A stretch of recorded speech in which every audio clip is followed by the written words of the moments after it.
Hello दोस्तों, स्वागत है आप सभी का महाराजा ऑडियो बुक्स चैनल पर।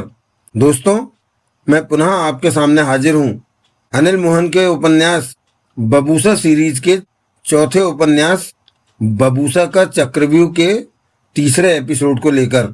तो चलिए देर नहीं करते हैं और प्रारंभ करते हैं बबूसा का चक्रव्यूह एपिसोड नंबर 3। दोस्तों, एक बात और आपसे शेयर करनी थी और आप लोग भी अपनी राय इस संबंध में मुझे कमेंट्स में लिख करके दें कि अनिल मोहन जी से तो अब मुलाकात हो नहीं सकती। अगर होती तो मैं उनसे पूछता कि ये सूमा गांव वाली स्टोरी उन्होंने किस लिए उपन्यास में जोड़ी। क्या कहानी को बढ़ाने के लिए? क्योंकि वो चारों, पुनीत, राजीव, संदीप और मोनी, इनके मरने के बाद उसका जिक्र कहीं भी नहीं आया कि सुधा, बेबी और जोगना का क्या हुआ। ये मुझे समझ में नहीं आया। खैर चलिए, जो भी हो, उन्होंने उपन्यास में डाला है तो कुछ सोच के डाला होगा। चलिए हम आते हैं अपने उपन्यास के एपिसोड नंबर 3 पर। 3-4 दिन के लंबे सफर के बाद वे सब डोबू जाति के ठिकाने पर आ पहुंचे। उस वक्त दोपहर के 12 बज रहे थे जब वे वहां पहुंचे। पोपा यानी अंतरिक्ष यान को देखकर देवराज चौहान बच्चों की तरह खुश हो गया। ये ही पोपा था जो मैंने सदूर पर बनाया था। मुझे सब याद है तासा। मैंने और जम्बरा ने कई लोगों के साथ मिलकर साल भर से ज्यादा का वक्त लगाकर बनाया था। रातों को भी हम आराम नहीं करते थे। सबने बहुत मेहनत की थी पोपा बनाने में। ये आपकी ही मेहनत का फल है देव, तासा देवराज चौहान की बांह पकड़कर प्यार से कह उठी। आपने अगर पोपा न बनाया होता तो मैं पृथ्वी ग्रह पर आकर आपको कैसे ढूंढ पाती। पोपा को सामने देखकर मुझे बहुत प्रसन्नता हो रही है। क्यों ना होगी राजा देव, रानी तासा मुस्कुराकर बोली। अब हम पोपा में बैठकर वापस सदूर जाएंगे। हाँ तासा, मैंने पोपा बनाया तो जरूर था, परंतु उसकी सैर की हो ये याद नहीं आ रहा। सैर अब करेंगे देव। आओ हम पोपा में चलते हैं। पोपा को भीतर से देखकर पुरानी यादें ताजा कर लो देव। देवराज चौहान की नजरें पास के पहाड़ के भीतर जाते रास्ते पर गई। वहां डोबू जाति के कई लोग खड़े उन्हें ही देख रहे थे। रानी तासा के कुछ लोगों ने उन्हें देखा तो पास आकर आदर भरे ढंग से सिर झुकाया। ये हमारे ही साथी हैं देव, सदूर से आए हैं। देवराज चौहान ने उन्हें देखकर सिर हिलाया। ये राजा देव हैं, सदूर के राजा। हम इनके लिए ही पृथ्वी ग्रह पर आए थे। रानी तासा ने उनसे कहा। आपसे मिलकर बहुत खुशी हुई राजा देव। आपके बारे में बहुत सुना, दूसरे ने कहा, परंतु देखने का सौभाग्य अब प्राप्त हुआ है। अब राजा देव हमारे साथ ही रहेंगे। रानी तासा बोली। हमारे साथ ही सदूर पर चलेंगे। हमारे लिए इससे बड़ी खुशी क्या होगी। किलोरा कहाँ है? पोपा के भीतर। किलोरा कौन है? देवराज चौहान ने रानी तासा से पूछा। पोपा को और अन्य कामों को संभालने वाला मेरे मुख्य कर्मचारी का नाम किलोरा है। फिर रानी तासा ने सामने खड़े अपने दोनों साथियों से कहा, पोपा का दरवाजा खुलवाओ, हम भीतर जाएंगे। लंबे सफर से थक चुके हैं। इसके बाद रानी तासा ने गर्दन घुमाकर बाकी सब पर निगाह मारी। जगमोहन, नगीना, मोना चौधरी और धरा हैरानी से पोपा को देख रहे थे। वो हैरान थे ये सोचकर कि उनके सामने अंतरिक्ष यान खड़ा है। धरा इस वक्त बिल्कुल सामान्य दिख रही थी। सोमाथ एक तरफ शांत खड़ा था। बबूसा और सोमारा पास पास खड़े थे। तुम लोग डोबू जाति के ठिकाने पर पहाड़ों के भीतर रहोगे, रानी तासा ने सबसे कहा। यहाँ से सदूर की तरफ चलना कब है रानी तासा? सोमाथ ने पूछा। जल्दी ही, लेकिन इस वक्त हम आराम करना चाहते हैं। रानी तासा मुस्कुराई। क्यों देव? हाँ, देवराज चौहान ने प्यार भरी निगाहों से रानी तासा को देखा। हम एकांत में लंबे पल बिताएंगे। रानी तासा, सोमाथ सामान्य स्वर में बोला। मुझे बबूसा पर भरोसा नहीं। क्या कहना चाहते हो सोमाथ? मुझे शक है कि बबूसा हमारे खिलाफ कुछ करने की सोच रहा है, सोमाथ बोला। रानी तासा ने बबूसा को देखा। बबूसा मुस्कुरा पड़ा, परंतु सोमारा तीखे स्वर में बोली। सोमाथ के विचार बहुत ही गलत हैं। बबूसा के मन में ऐसा कुछ भी नहीं है। सही कह रही हो सोमारा? रानी तासा बोली। हाँ, क्या सोमारा पर भरोसा नहीं? भरोसा है, रानी तासा ने सिर हिलाते सोमाथ से कहा। सब ठीक है सोमाथ, पर मुझे ठीक नहीं लग रहा, सोमाथ बोला। रानी तासा सोमाथ को देखने लगी। अभी मैं बबूसा पर नजर नहीं रख सकता। पूपा में जाकर मैंने अपनी बैटरी को आराम देना है, सोमाथ ने कहा। बबूसा कुछ नहीं करेगा, सोमारा ने मुझे इस बात का विश्वास दिलाया है, रानी तासा ने कहा। तुम हमारे साथ पोपा में चलो, यहाँ सब ठीक है। सोमारा मुझसे गलत बात नहीं कहेगी। सोमारा बबूसा का साथ देने को तैयार है, ये बात मैंने सोमारा के हाव भाव से पहचानी है। सोमाथ, बबूसा मुस्कुराकर बोला, तुम्हें मेरा दोस्त बन जाना चाहिए। हम कभी भी दोस्त नहीं बन सकते बबूसा, क्योंकि मैं रानी तासा के पक्ष में काम करता हूँ और तुम राजा देव के। हमारे विचारों में जमीन आसमान का अंतर है। मैं तुम्हारे इरादों को भांपने की कोशिश कर रहा हूँ। बेशक राजा देव मेरे लिए पहले हैं और रानी तासा बाद में, परंतु रानी तासा की भी मुझे चिंता रहती है, उतनी ही चिंता जितनी कि मुझे है, सोमाथ बोला। ये बात मैं तुमसे भी कह सकता हूँ। क्या तुम रानी तासा के बराबर राजा देव की चिंता करते हो? नहीं, यही बात मेरे साथ है कि राजा देव मेरे लिए पहले हैं, परंतु मेरा ये कहना सत्य है कि तुम खामोश नहीं बैठोगे, तुम्हारा कुछ करने का इरादा है। सोमारा ने रानी तासा से नाराजगी से कहा। सोमाथ को चुप रहने को कहो तासा, तुम मेरे साथ पोपा के भीतर चलो सोमाथ, हम वहां बात करेंगे।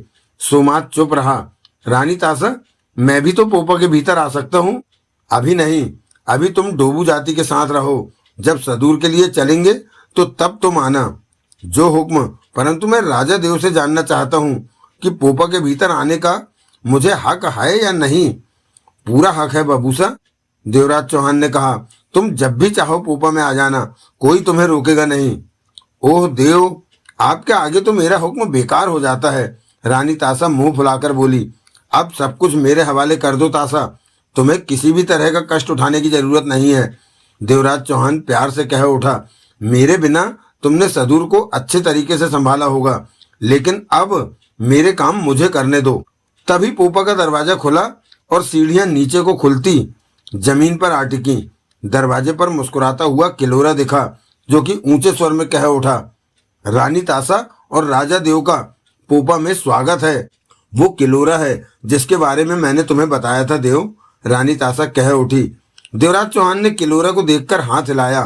किलोरा वहीं खड़ा थोड़ा सा झुका। आओ देव, हम पोपा में चलते हैं। रानी तासा और देवराज चौहान सीढ़ियां चढ़ने लगे।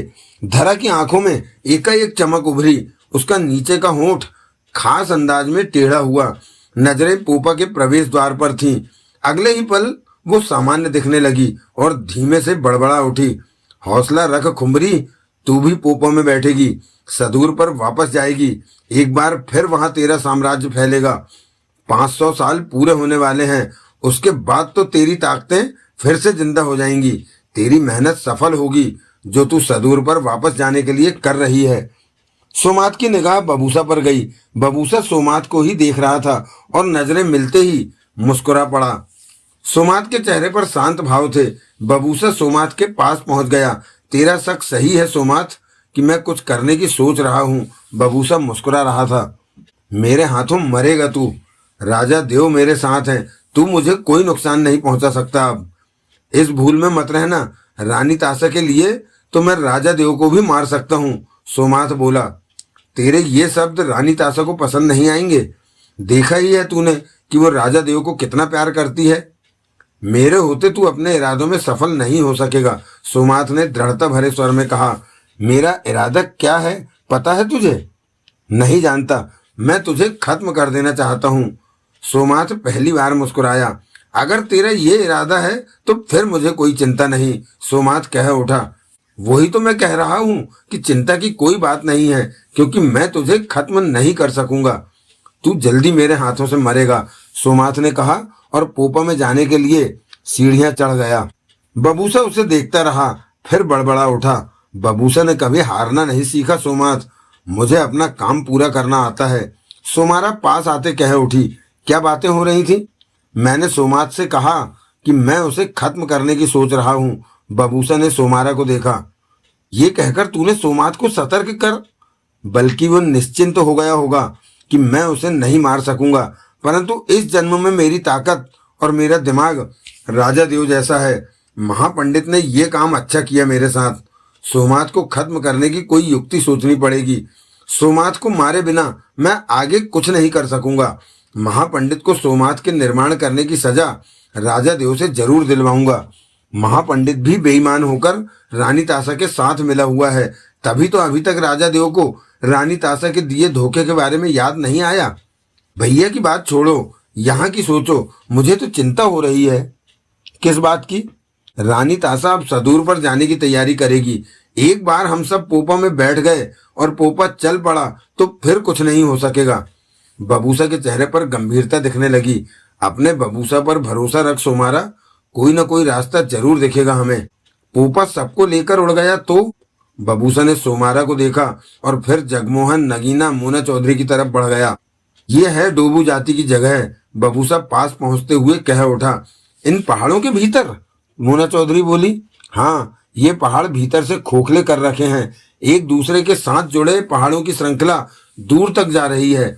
हम डोबू जाति वालों ने अपनी जरूरत के मुताबिक पहाड़ों को भीतर से खोखला करके रहने और कड़कती सर्दी से बचने की जगह बना ली।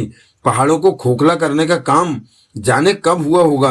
करने वालों का पूरा जीवन इस काम में लग गया होगा, परंतु ये सब मेरी आंखों के सामने नहीं हुआ।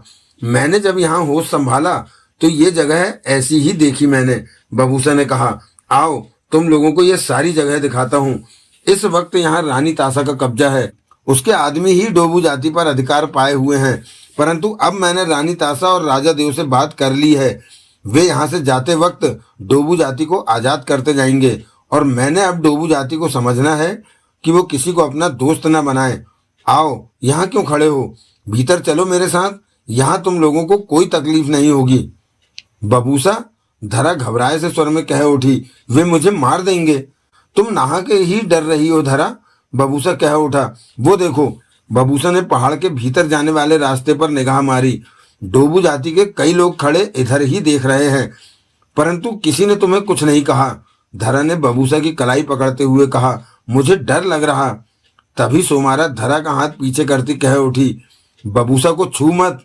लेकिन धरा का ध्यान बबूसा पर था। मेरे होते तुम्हें कोई कुछ नहीं कहेगा, बबूसा ने समझाने वाले स्वर में कहा। यहाँ पर रानी तासा का अधिकार है और डोबू जाति के योद्धाओं के पास हथियार भी नहीं है। तुम बेखौफ होकर यहाँ रहोगी। डर लगे तो तब कहना।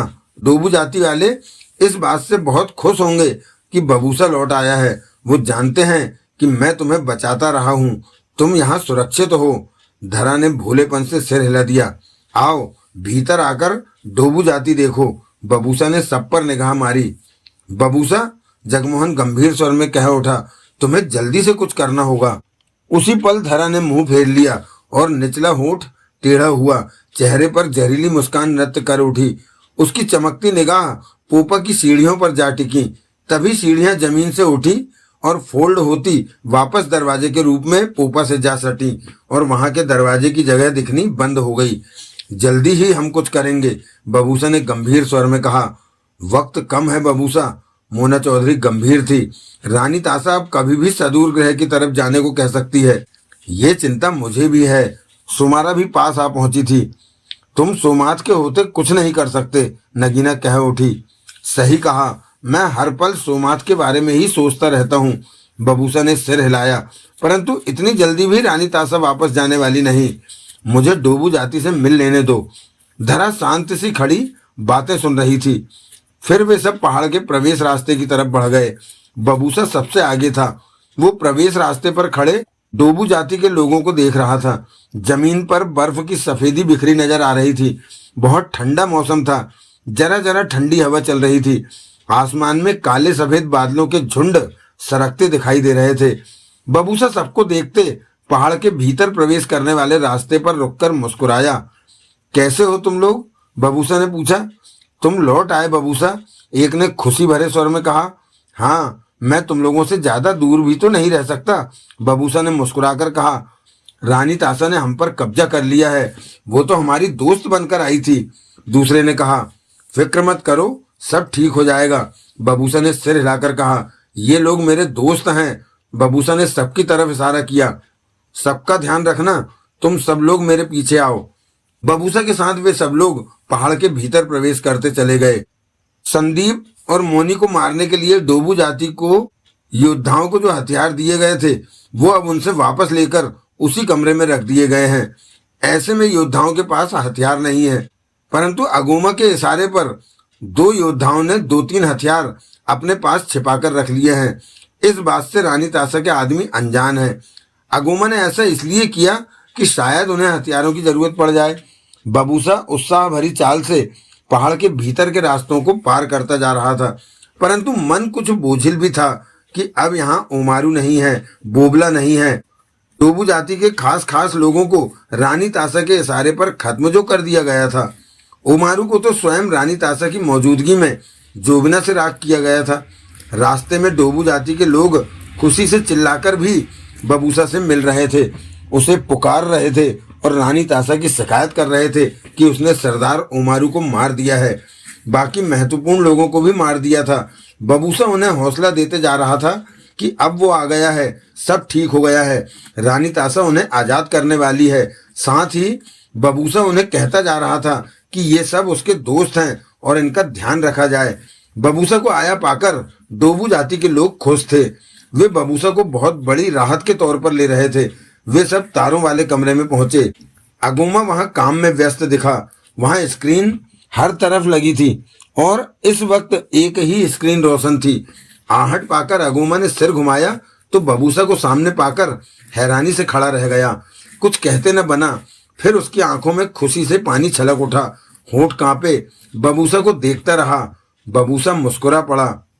तुम ठीक हो अगोमा? बबूसा ने आगे बढ़कर अगोमा का कंधा थपथपाया। तुम सच में आ गए बबूसा? अगोमा के होंठों से थरथराता स्वर निकला। हाँ अगोमा, मैं आ गया, बबूसा ने भारी मन से कहा। रानी तासा ने ओमारू को, बोबला को, सबको मार जानता हूँ, सोलाम ने मुझे बताया था। ये सब क्या हो गया बबूसा? बबूसा पलटा और वहां खड़े डोबू जाति के लोगों से बोला, मेरे इन दोस्तों को ले जाओ और रहने की बढ़िया जगह दो, खाने को दो।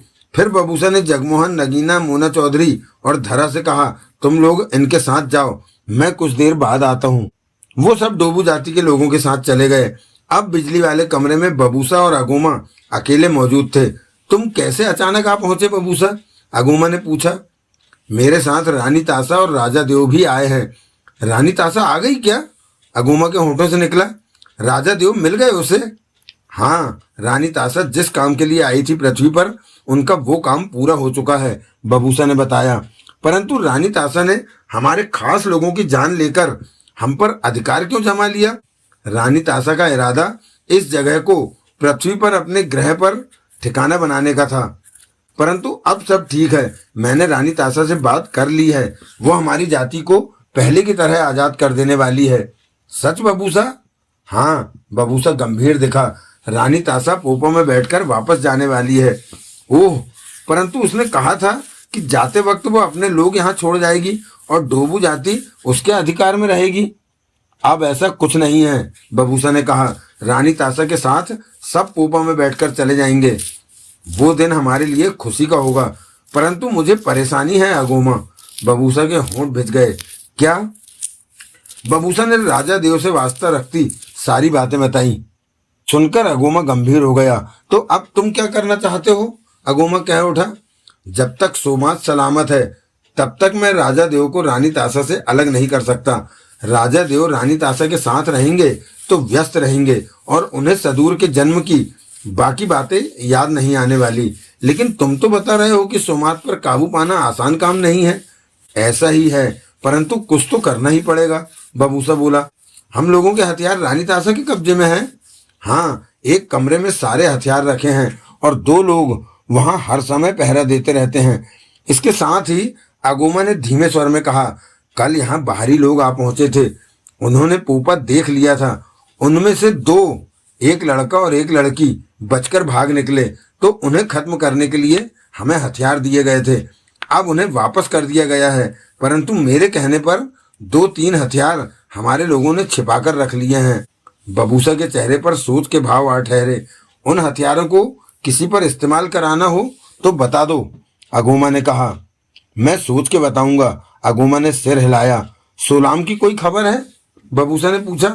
वो मेरे संपर्क में है। मेरे यंत्र पर वो अक्सर बात करता रहता है। उसे तुम्हारे आने का इंतजार था। सोलाम कहता है कि तुमने उसे तैयार रहने को कहा था कि डोबू जाति को रानी तासा के हाथों से आजाद कराना है।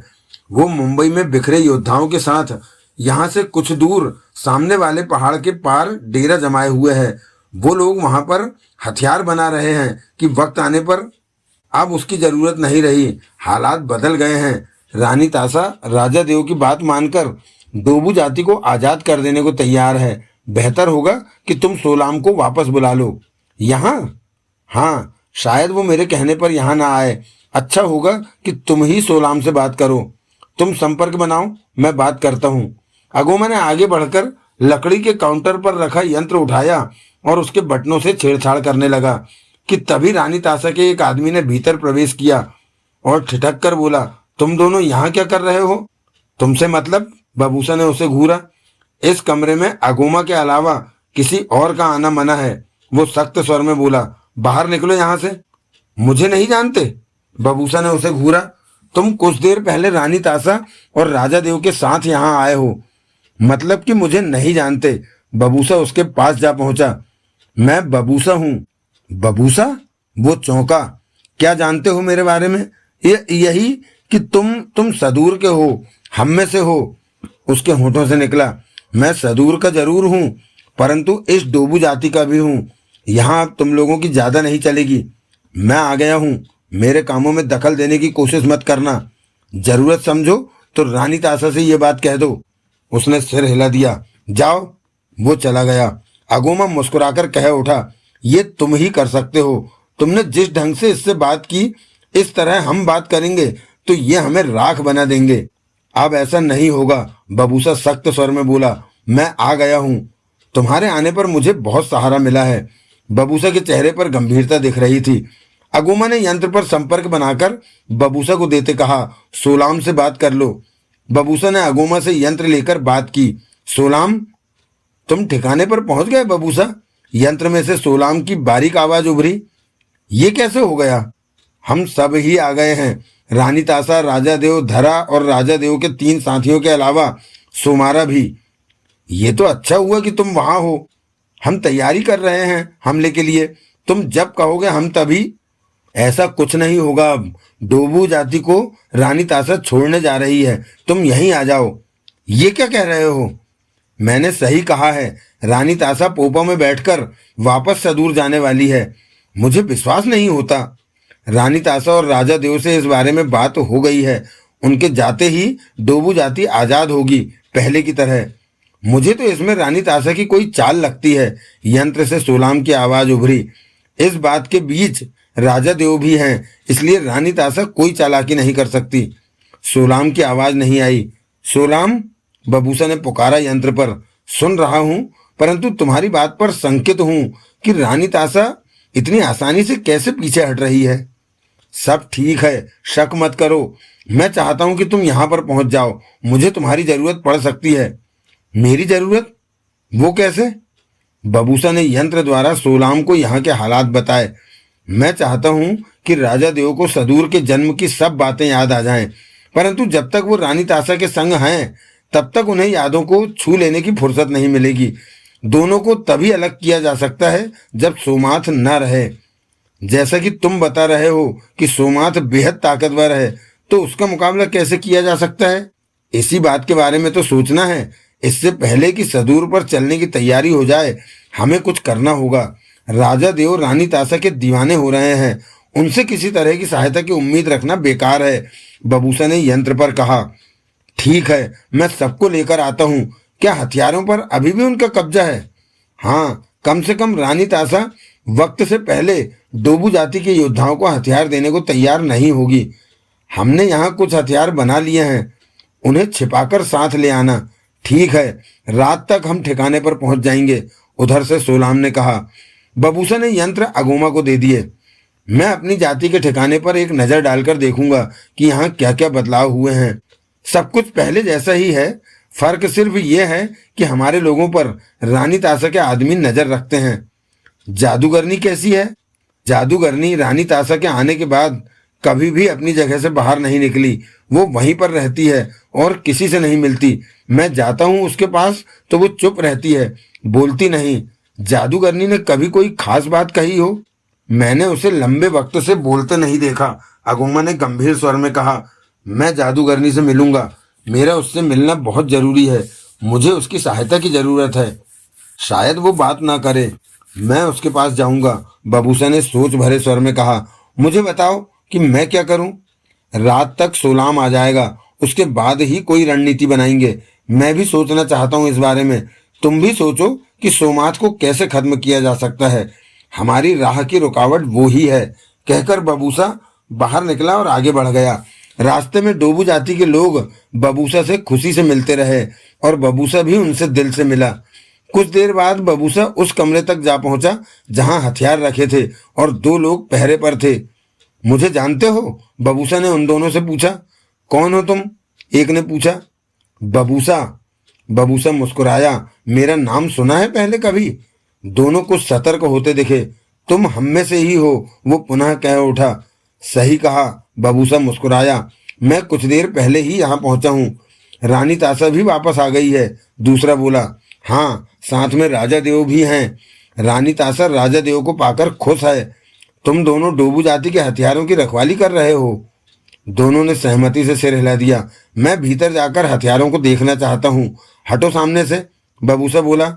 दोनों ने एक दूसरे को देखा और एक कह उठा, तुम हम में से ही हो, भीतर जा सकते हो। इसके साथ ही वो एक तरफ हट गया। बबूसा आगे बढ़ा तो दूसरा कह उठा, मैं तुम्हारे साथ रहूंगा क्योंकि भीतर जाने की इजाजत किसी को नहीं है। बेशक मेरे साथ ही रहो। बबूसा के साथ वो पहरेदार भी भीतर प्रवेश कर आया। भीतर अंधेरा था। बबूसा के कहने पर उसने दीवार में पहले से फंसी मसाल जलाई। वो कमरा क्या, काफी लंबा चौड़ा रास्ता था, आगे से बंद था। बबूसा यहाँ के जर्रे जर्रे से वाकिफ था। उस जगह पर डोबू जाति के हथियारों का ढेर लगा हुआ था। लोहे की पत्तियों, खंजरों, तलवारों जैसे पतले लंबे हथियार और भी कई तरह के हथियार थे जो हजारों दुश्मनों की जान लेने को तैयार थे, परंतु इस वक्त बेजान पड़े थे। इन हथियारों की पहरेदारी क्यों कर रहे हो? बबूसा ने पूछा। ताकि ये डोबू जाति के लोगों के हाथों में ना आ जाएं। इससे क्या फर्क होता है कि रानी तासा ने डोबू जाति पर अपना कब्जा कर रखा है। हथियार उनके हाथों में पड़े तो वे हमें मार सकते हैं। बबूसा ने मसाल बुझा दी। दोनों बाहर आ गए। तुम दोनों जोबिना वाले हो? बबूसा ने पूछा। हाँ, जोबिना दिखाओ। बबूसा मुस्कुराया। मैंने लंबे समय से जोबिना को नहीं देखा। उसने सतर्क अंदाज में जेब से जोबिना निकालकर दिखाई। बबूसा कई पलों तक जोबिना को देखता रहा, फिर बोला, आज से 30 साल पहले जोबिना का रूप दूसरा होता था। जंबरा ने इसका नया रूप निकाला है। उसने जोबिना जेब में रख ली। क्या मुझे जोबिना दे सकते हो? इसके लिए हमें रानी तासा का हुक्म चाहिए, वो बोला। बबूसा ने कुछ नहीं कहा और आगे बढ़ गया। वो मूर्ति वाले हाल में पहुंचा। वहां काफी लोग बैठे हुए थे। कुछ अपने काम में व्यस्त आ जा रहे थे। हर कोई बबूसा को देखकर खुश था और उससे बात करना चाहता था। मुझे भी आप लोगों से मिलकर खुशी हो रही है, बबूसा ने उनसे कहा। मैं सबसे बातें करूंगा, परंतु पहले यहाँ का हाल जान लूं। अब तो तुम नहीं जाओगे बबूसा? पता नहीं, कहकर बबूसा आगे बढ़ गया। बबूसा ठिकाने के उस हिस्से में पहुंचा जहां खाना बनाया जाता था। वहां कुछ आदमी और औरतें रात के खाने की तैयारी कर रहे थे। बबूसा उन्हें पहचानकर मुस्कुराया। कैसे हो तुम लोग? बबूसा ने पूछा। हम ठीक हैं, तुम्हें फिर से यहाँ देखकर बहुत खुशी हो रही है, एक औरत ने कहा। रानी तासा ने हमारी आज़ादी खत्म कर दी है। सब ठीक होने वाला है। रानी तासा यहाँ से जाने वाली है। पता चला है कि वो अपने आदमी यहाँ छोड़कर जाएगी, एक आदमी ने चिंतित स्वर में कहा। ऐसा कुछ नहीं होगा, सब यहाँ से चले जाएंगे। रानी तासा और राजा देव से मेरी बात हो गई है। राजा देव मिल गए रानी तासा को? हाँ, बबूसा ने गंभीर स्वर में कहा। यहाँ हथियार क्यों नहीं बनाए जा रहे? वो जगह खाली पड़ी है, आग की भट्टियां बंद हैं। क्या इस काम के लिए भी रानी तासा ने मना किया है? हाँ, रानी तासा हमारे योद्धाओं को हथियार भी नहीं दे रही। सब ठीक होने वाला है, बबूसा ने कहा और पलटकर वापस चल पड़ा। उसकी निगाह हर तरफ घूम रही थी। चेहरे पर गंभीरता और चिंता के भाव दिखाई दे रहे थे। 2 घंटे तक बबूसा ठिकाने पर ही घूमता देखता रहा। उसके बाद उस जगह पर पहुंचा जहां धरा, जगमोहन, मोना चौधरी, नगीना और सोमारा थे। वो सब फर्श जैसी जगह पर कपड़ा बिछाए बैठे थे। धरा लेटी हुई थी। उन्होंने ऊपर भी गर्म कपड़ा ओढ़ रखा था। पास में खाने के कुछ बर्तन पड़े थे।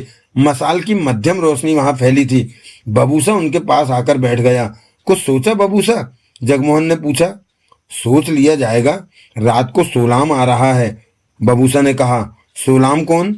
धरा जानती है उसे, वो डोबू जाति का ही योद्धा है और मेरे साथ है। अगोमा भी मेरे साथ है। रात को हम लोग सोचेंगे कि सोमात से कैसे निपटा जा सकता है। बबूसा के चेहरे पर गंभीरता नजर आ रही थी। हमारे पास वक्त कम है, नगीना बोली। जानता हूं, हम जल्दी ही कुछ करेंगे।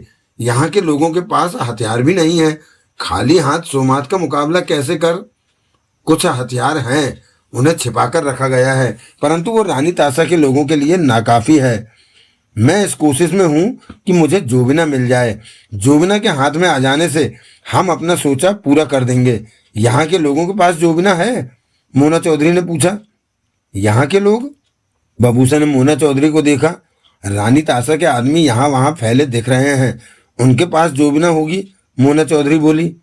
हाँ, हथियारों वाले कमरे के बाहर खड़े दोनों आदमियों के पास जोबिना है, मैंने देखा है। तुमने अभी देखी? हाँ, तो उस पर अपना अधिकार क्यों नहीं पाया?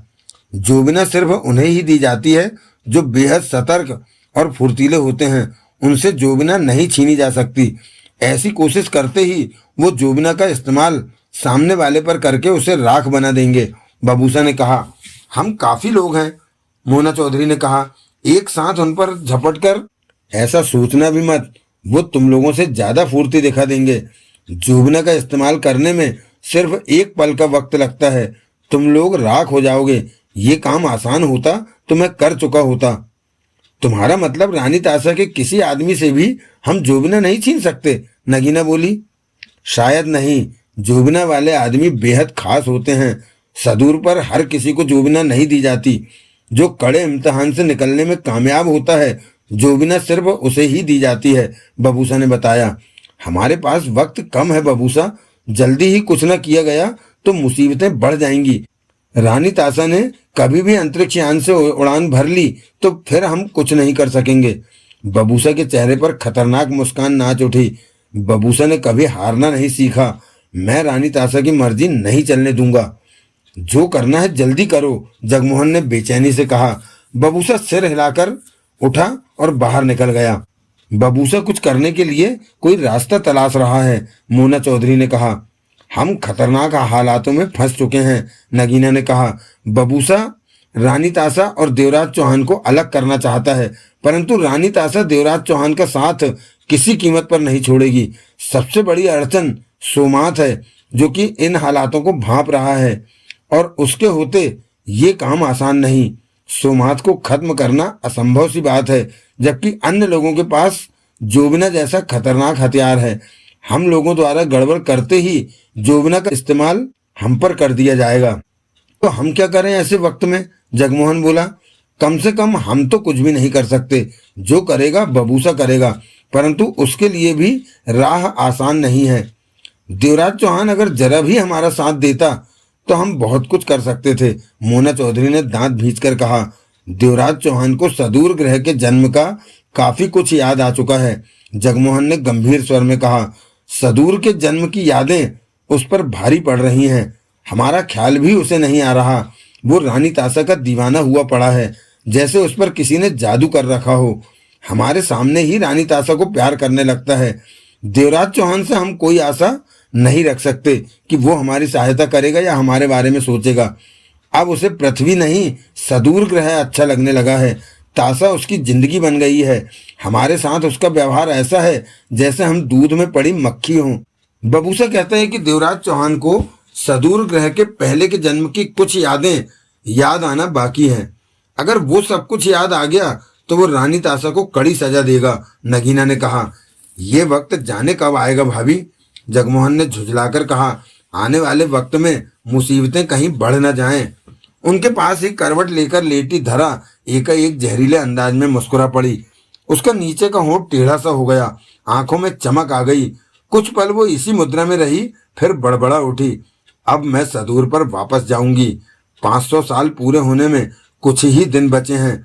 मेरी ताकतें मेरा इंतजार कर रही हैं सदूर पर। बबूसा चबूतरे पर मौजूद देवी की लंबी सी मूर्ति के बगल से होता पीछे के रास्ते पर बढ़ गया। ये रास्ता होम्बी के कमरे की तरफ जाता था। इस तरफ डोबू जाति का कोई व्यक्ति नहीं आता था।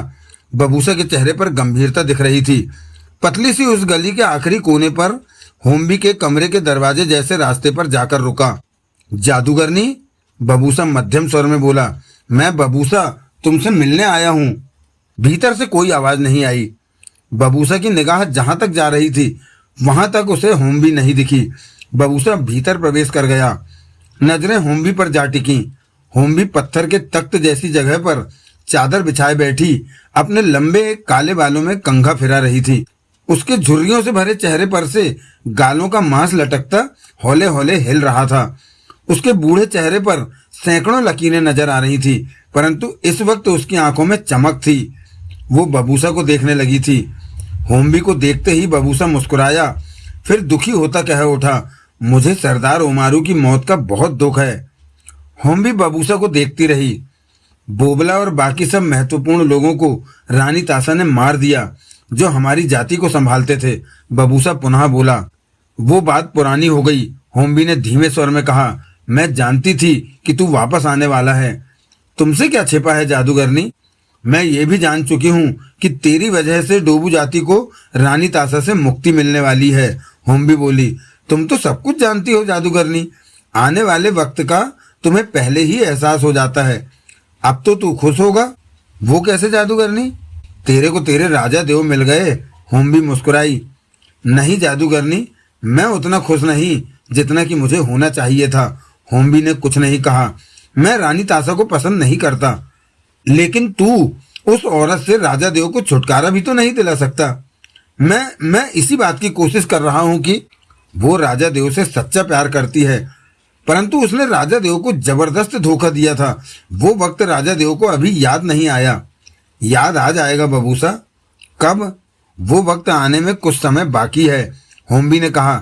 रानी तासा राजा देव को पोपा में बिठाकर सदूर ग्रह पर ले जाना चाहती है।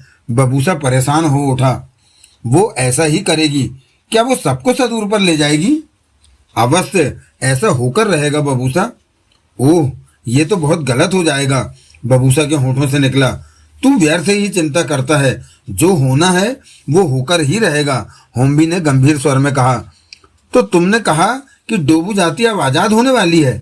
रानी तासा के यहाँ से जाते ही डोबू जाति फिर से पहले की तरह हो जाएगी और हम सब भी पोपा में सदूर पर जाने वाले हैं। हाँ, मुझे इस बात का स्पष्ट एहसास करा दिया है मेरी शक्तियों ने, परंतु हम पोपा में नहीं जाना चाहते। मैं राजा देव को रानी तासा से अलग करना चाहता हूँ कि राजा देव को आने वाला वक्त बहुत बुरा होगा तुम्हारा। होम्बी गंभीर थी। बुरा होगा? बबूसा की निगाह होम्बी के झुर्रियों भरे चेहरे पर टिक गई। वो कैसे? इस बुरे वक्त की वजह बनेगी वो लड़की जिसे तू डोबू जाति के योद्धाओं से बचाता रहा है। धरा? बबूसा के होठों से निकला। मेरी शक्तियों ने मुझे कई बातों का एहसास दिलाया है, फिर भी मैं ज्यादा नहीं जान पाई, क्योंकि ये बातें पृथ्वी से बहुत दूर दूसरे सदूर ग्रह से वास्ता रखती है। लेकिन जो पूर्वाभास हुआ है वो ही तुम्हें बता रही। हैरानी है जादूगरनी कि धरा की वजह से मुसीबत आएगी। वो तो बहुत शरीफ लड़की है। वो नहीं है जो तेरे को दिख रही है। क्या मतलब? इस वक्त धरा के पास थोड़ी सी ताकतें हैं। उन्हीं ताकतों के दम पर वो अपनी चालें चल रही है। होम्बी ने मध्यम स्वर में कहा।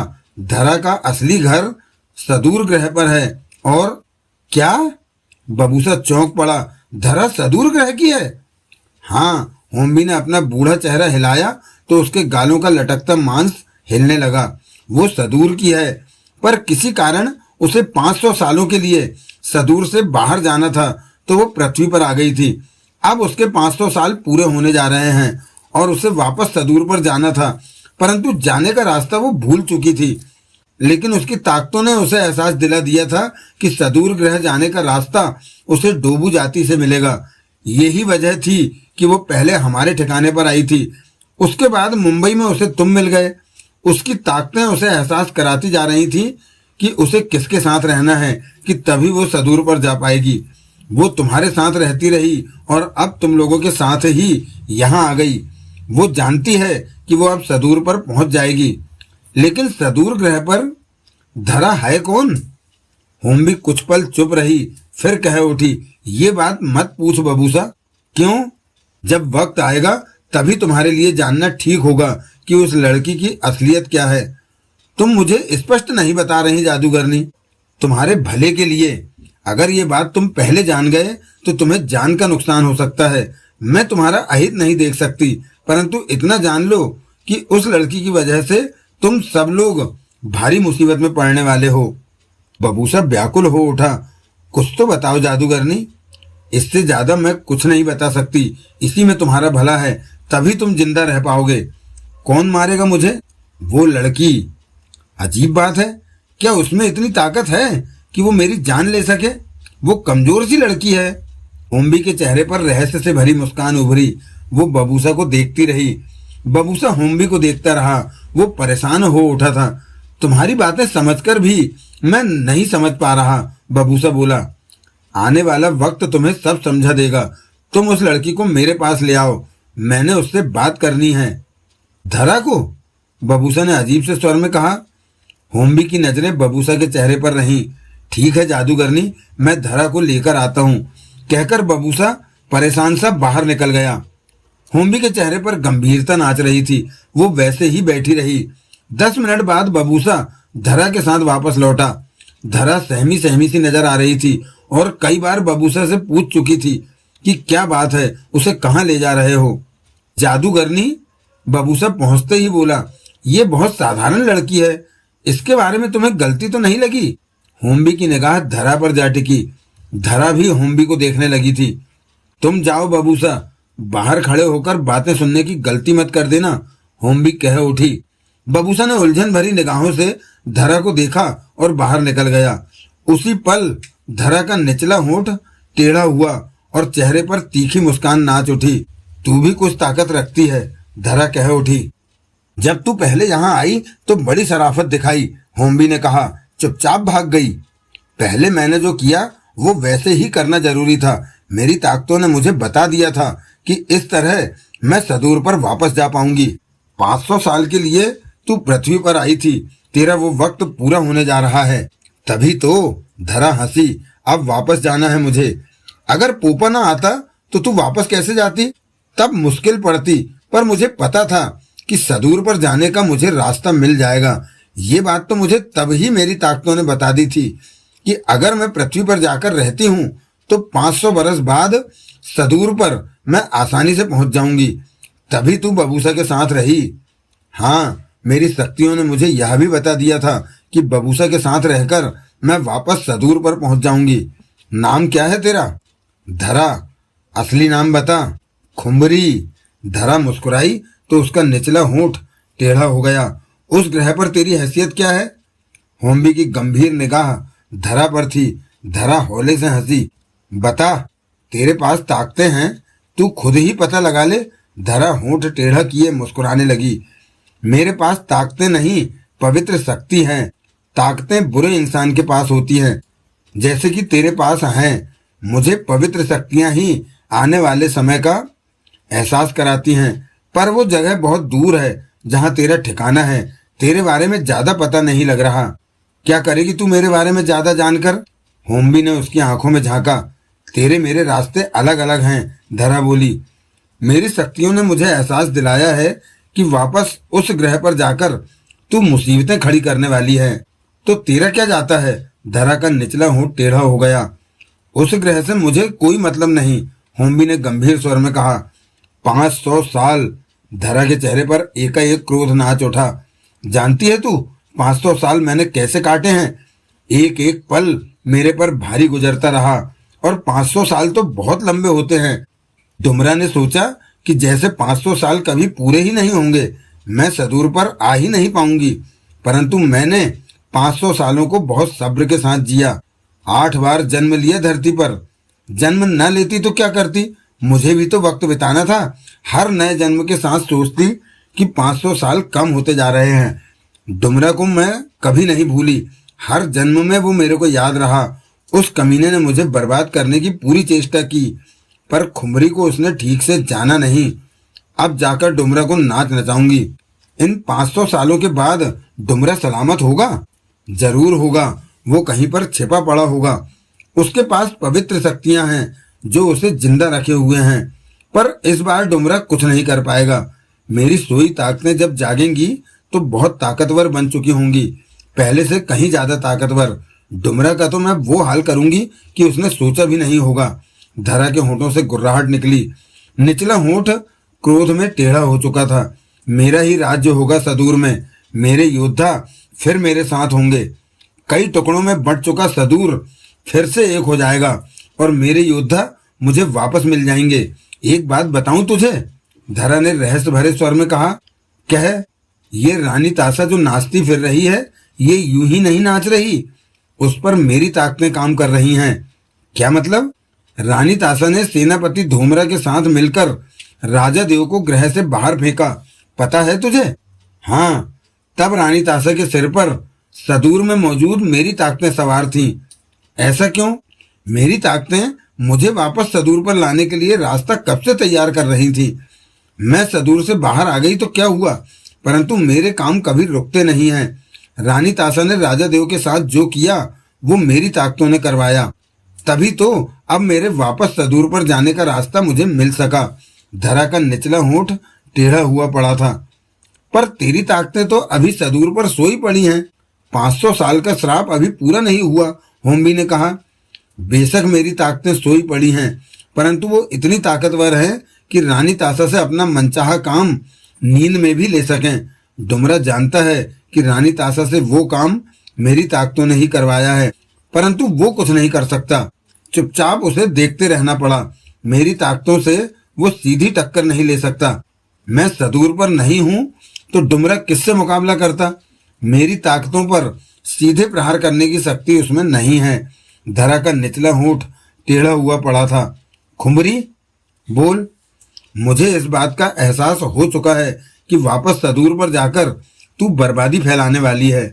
धरा हंस पड़ी। होठ टेढ़ा हुआ पड़ा था। ऐसा करना जरूरी है क्या? बहुत जरूरी है। धरा गुर्रा उठी।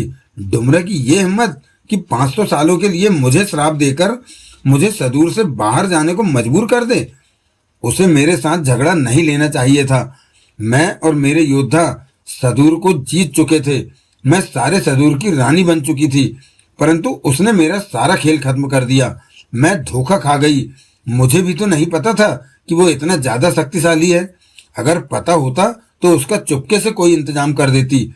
यहीं पर तो मुझसे चूक हुई। ये 500 सालों का वक्त पृथ्वी पर मैंने बहुत कष्टों में निकाला। अब वापस जाऊंगी तो डोमरा को सबक सिखाऊंगी।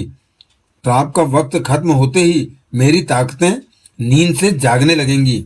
टुकड़े हो चुका सदूर ग्रह, वो सारे टुकड़े वापस सदूर से आ मिलेंगे जिन पर मेरे योद्धा मौजूद हैं। सब कुछ पहले जैसा हो जाएगा। सदूर पर खुमरी का हुक्म चलेगा और जानती है कितनी बर्बादी होगी? होम्बी बोली।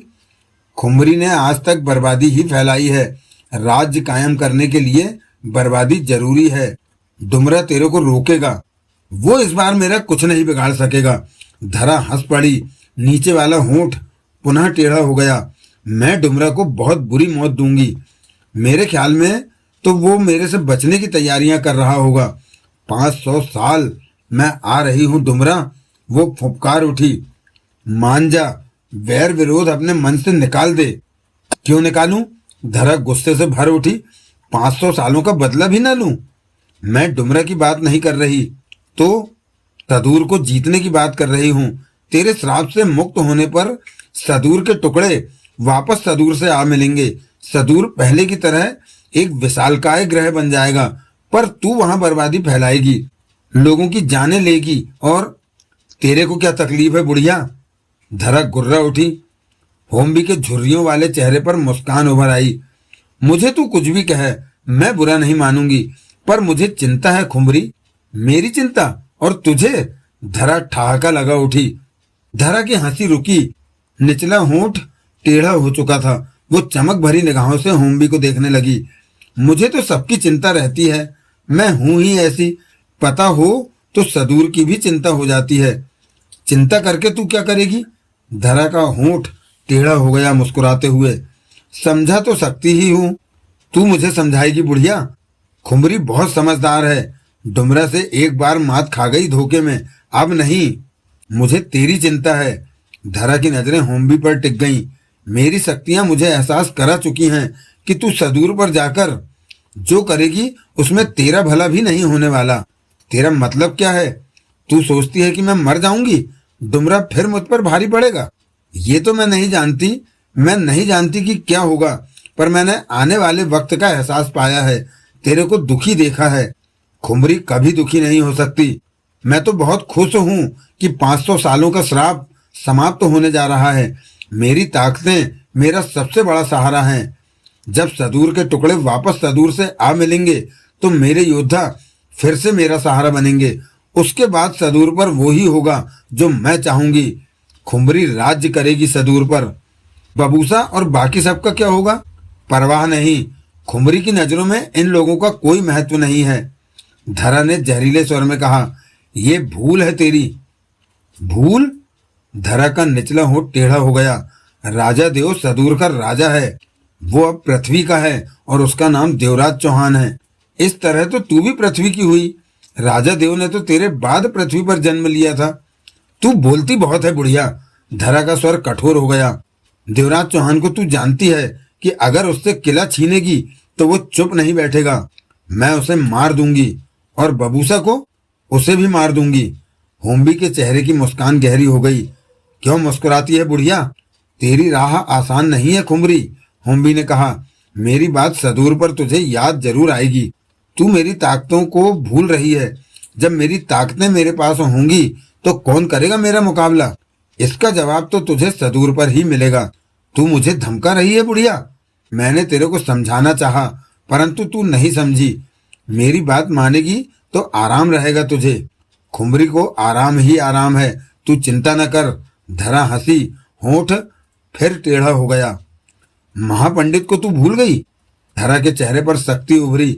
निचला होंठ एक तरफ झुक गया। नहीं भूली मैं, डुमरा का बेटा है महापंडित। धरा ने शब्दों को चबाकर कहा, डुमरा ने ही अपने बेटे को शक्तियां दी हैं कि वो विद्वान बन बैठा, परंतु महापंडित से मेरी कोई दुश्मनी नहीं। अगर वो मेरे रास्ते में आया तो देख लूंगी उसे। महापंडित के पिता डुमरा का तू मुकाबला करेगी तो महापंडित चुप नहीं बैठेगा। फिर तो मुझे महापंडित की भी जान लेनी होगी। धरा गुर्रा उठी। महापंडित के साथ ढेर सारी शक्तियां हैं। डुमरा और महापंडित एक साथ हो जाएंगे, तब तू क्या करेगी? बहुत चिंता हो रही है बुढ़िया को मेरी। धरा हंस पड़ी। अपने इरादे से पीछे हट जा और सदूर पर चैन से रह। तेरी बुरी ताकतें तेरे को भी बर्बाद कर देंगी। होम्बी ने कहा, तू मुझे बहुत समझा रही है। धरा का स्वर जहरीला हो गया। अब बस कर, मैं तेरी बात मानने वाली नहीं। होम्बी उसे देखती रही, कहा कुछ नहीं। अब मुझे मत बुलाना, धरा ने तीखे स्वर में कहा। निचला होंठ टेढ़ा हुआ। तेरे से बात करना मुझे पसंद नहीं। जवाब में होम्बी ने कुछ नहीं कहा। धरा पलटी और बाहर निकल गई। बहुत बुरा होने वाला है, होम्बी बड़बड़ा उठी। बबूसा देवी की मूर्ति के पीछे की तरफ पीठ पर हाथ बांधे गंभीर मुद्रा में टहल रहा था। मन में ढेर सारी उलझन थी कि होम्बी ने धरा को क्यों बुलाया और उनमें क्या बातें हो रही हैं। आखिर धरा होम्बी के लिए इतनी महत्वपूर्ण कैसे हो गई कि उससे अकेले में बात कर रही है? बात क्या है? होम्बी ने कहा कि धरा सदूर पर मुसीबतें लाने वाली है।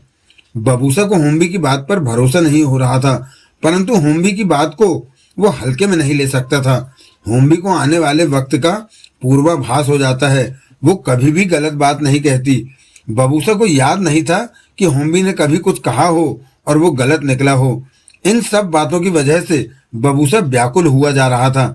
बार बार उसकी निगाह होम्बी के कमरे की तरफ जाते रास्ते पर उड़ जाती। उसे धरा की वापसी का इंतजार था। तभी सोमारा उसके पास आ पहुंची।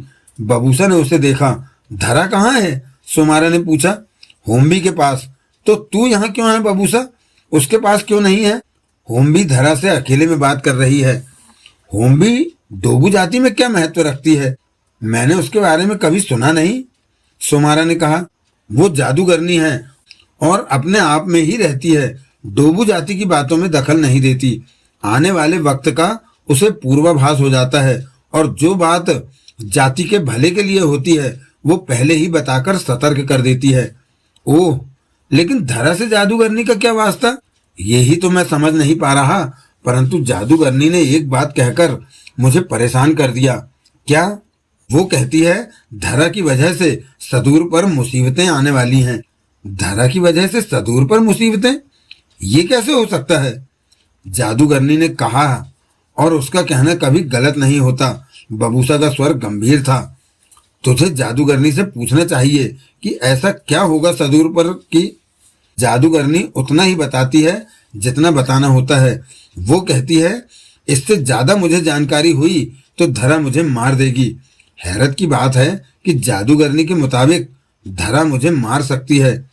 ये तो मैं अजीब बातें सुन रही हूँ, सुमारा ने अजीब से स्वर में कहा। बबूसा गंभीर सा चुप सा रहा, फिर कह उठा, समझ में नहीं आता कि धरा और जादूगरनी इतनी देर क्या बातें कर रहे हैं। तेरे को दरवाजे के बाहर रहकर उनकी बातें सुननी चाहिए थी। मैं ऐसा ही करता, परंतु जादूगरनी ने मुझे ऐसा करने को मना कर दिया था। बबूसा कह उठा। धरा पहले जादूगरनी से मिल चुकी है? नहीं, ये उनकी पहली मुलाकात। वो आ गई, सुमारा के होठों से निकला। बबूसा की निगाह घूमी तो रास्ते से धरा को इसी तरफ आते पाया। धरा के चेहरे पर मासूमियत नजर आ रही थी, भोली भाली, जैसे कोई बात ही ना हो। पास पहुंचते पहुंचते वो मुस्कुराने लगी। जादूगरनी ने तुमसे क्या बात की? बबूसा उसके पास आते ही पूछ बैठा। वो मेरी माँ की मौत का अफसोस जता रही थी, जिसे डोबू जाति के योद्धाओं ने मार दिया था, धरा ने सामान्य स्वर में कहा। बबूसा की आंखें सिकुड़ी। बस? हाँ, इतना ही, धरा बोली। वो बहुत अच्छी है, ममतामयी। कहने लगी मैं उसे अपनी माँ मान लूं। सदूर के बारे में कुछ बात नहीं की? बबूसा तगड़ी उलझन में था। यही कहा कि सदूर ग्रह पर तेरा मन लगेगा, वहां तेरे को अपने मिलेंगे, धरा ने भोलेपन से कहा। इतना ही? और भी बातें हैं, तू ही उससे पूछ ले बबूसा, धरा ने मीठी मुस्कान के साथ कहा। बबूसा धरा को कई पलों तक देखता रहा। क्या हुआ बबूसा? धरा कह उठी। तू मुझसे कुछ छिपा तो नहीं रही? मैं तेरे से छिपाऊंगी? धरा ने चेहरे पर हैरानी समेट ली। कैसी बात करता है बबूसा? चल तेरे को उसके सामने बात कराती हूँ। इसकी जरूरत नहीं। सुमारा, तुम दोनों उसी कमरे में जाओ, मैं जादूगरनी के पास जा रहा हूँ। चल, सुमारा ने धरा को देखा। दोनों एक तरफ बढ़ गईं। धरा की निगाह हर तरफ जा रही थी। डोबू जाति के लोग अपने कार्यों में व्यस्त आ जा रहे थे, बातें कर रहे थे। उनके बीच रानी तासा के आदमी नजरें जमाए सतर्कता से पहरा दे रहे थे। क्या कहा जादूगरनी ने? सुमारा ने धरा से पूछा। बताया तो, उसने कहा सदूर पर तू जरूर जाना, वहां जाकर तेरे को अच्छा लगेगा, धरा मुस्कुराकर बोली। सदूर तेरे को जरूर अच्छा लगेगा, सुमारा बोली, पर मेरे को तो पृथ्वी ज्यादा अच्छी लगी। यहाँ के लोग, अब तेरे को सदूर भी ज्यादा अच्छा लगना शुरू हो जाएगा सुमारा। अब क्या खास बात है? क्योंकि धरा मुस्कुराई, उसका निचला होंठ कुछ टेढ़ा सा हुआ। अब मैं भी सदूर पर रहूंगी। ये तो कोई खास बात नहीं हुई। सदूर पर पहुंचकर तेरे को समझ आने लगेगी कि मेरा वहां पहुंच जाना ही खास बात बन जाएगा। तेरी बातें अजीब सी हैं। तू तो ऐसे बात करती है जैसे मैं सदूर को जानती नहीं। सही कहा। धरा का निचला होंठ मुस्कुराते हुए कुछ टेढ़ा हुआ। मैं तेरे से ज्यादा सदूर को जानती हूँ।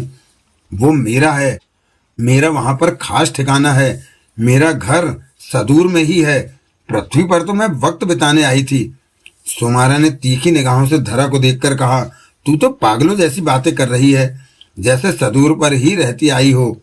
धरा मुस्कुराती रही, निचला होंठ टेढ़ा ही रहा। बबूसा ने होम्बी के कमरे में प्रवेश किया और ठिठक गया। होम्बी सोच भरी आंखों से अपने लंबे काले बालों को हाथों से सहला रही थी। उसने नजरें घुमाकर बबूसा को देखा। बबूसा के चेहरे पर गंभीरता नजर आ रही थी। बोल बबूसा, होम्बी कह उठी। धरा से तेरा क्या वास्ता है जादूगरनी? कुछ भी नहीं। फिर तूने धरा से क्या बात की अकेले में? वो तेरे जानने लायक नहीं। क्यों? अगर वो बातें तेरे को पता चल गईं तो धरा तेरी जान ले लेगी। बबूसा लंबे पलों तक होम्बी को देखता रहा, फिर कह उठा।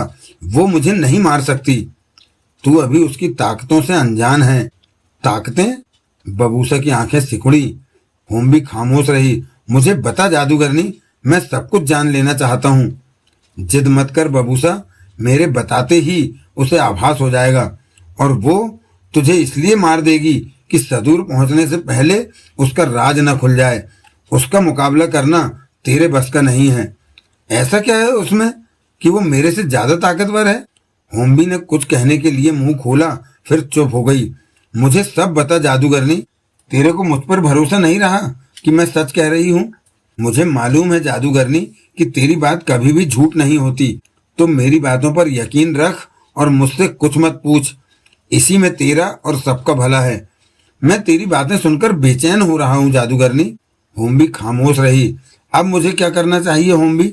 कुछ पलों बाद बबूसा ने कहा, मैं तेरे को ज्यादा नहीं बता सकती क्योंकि ये सदूर ग्रह की बातें हैं और जानकारी मुझे भी ज्यादा नहीं है, परंतु ये बात मन में बैठा ले कि उस लड़की की वजह से सदूर पर तूफान उठने वाला है। यकीन नहीं होता, बबूसा ने परेशानी से कहा।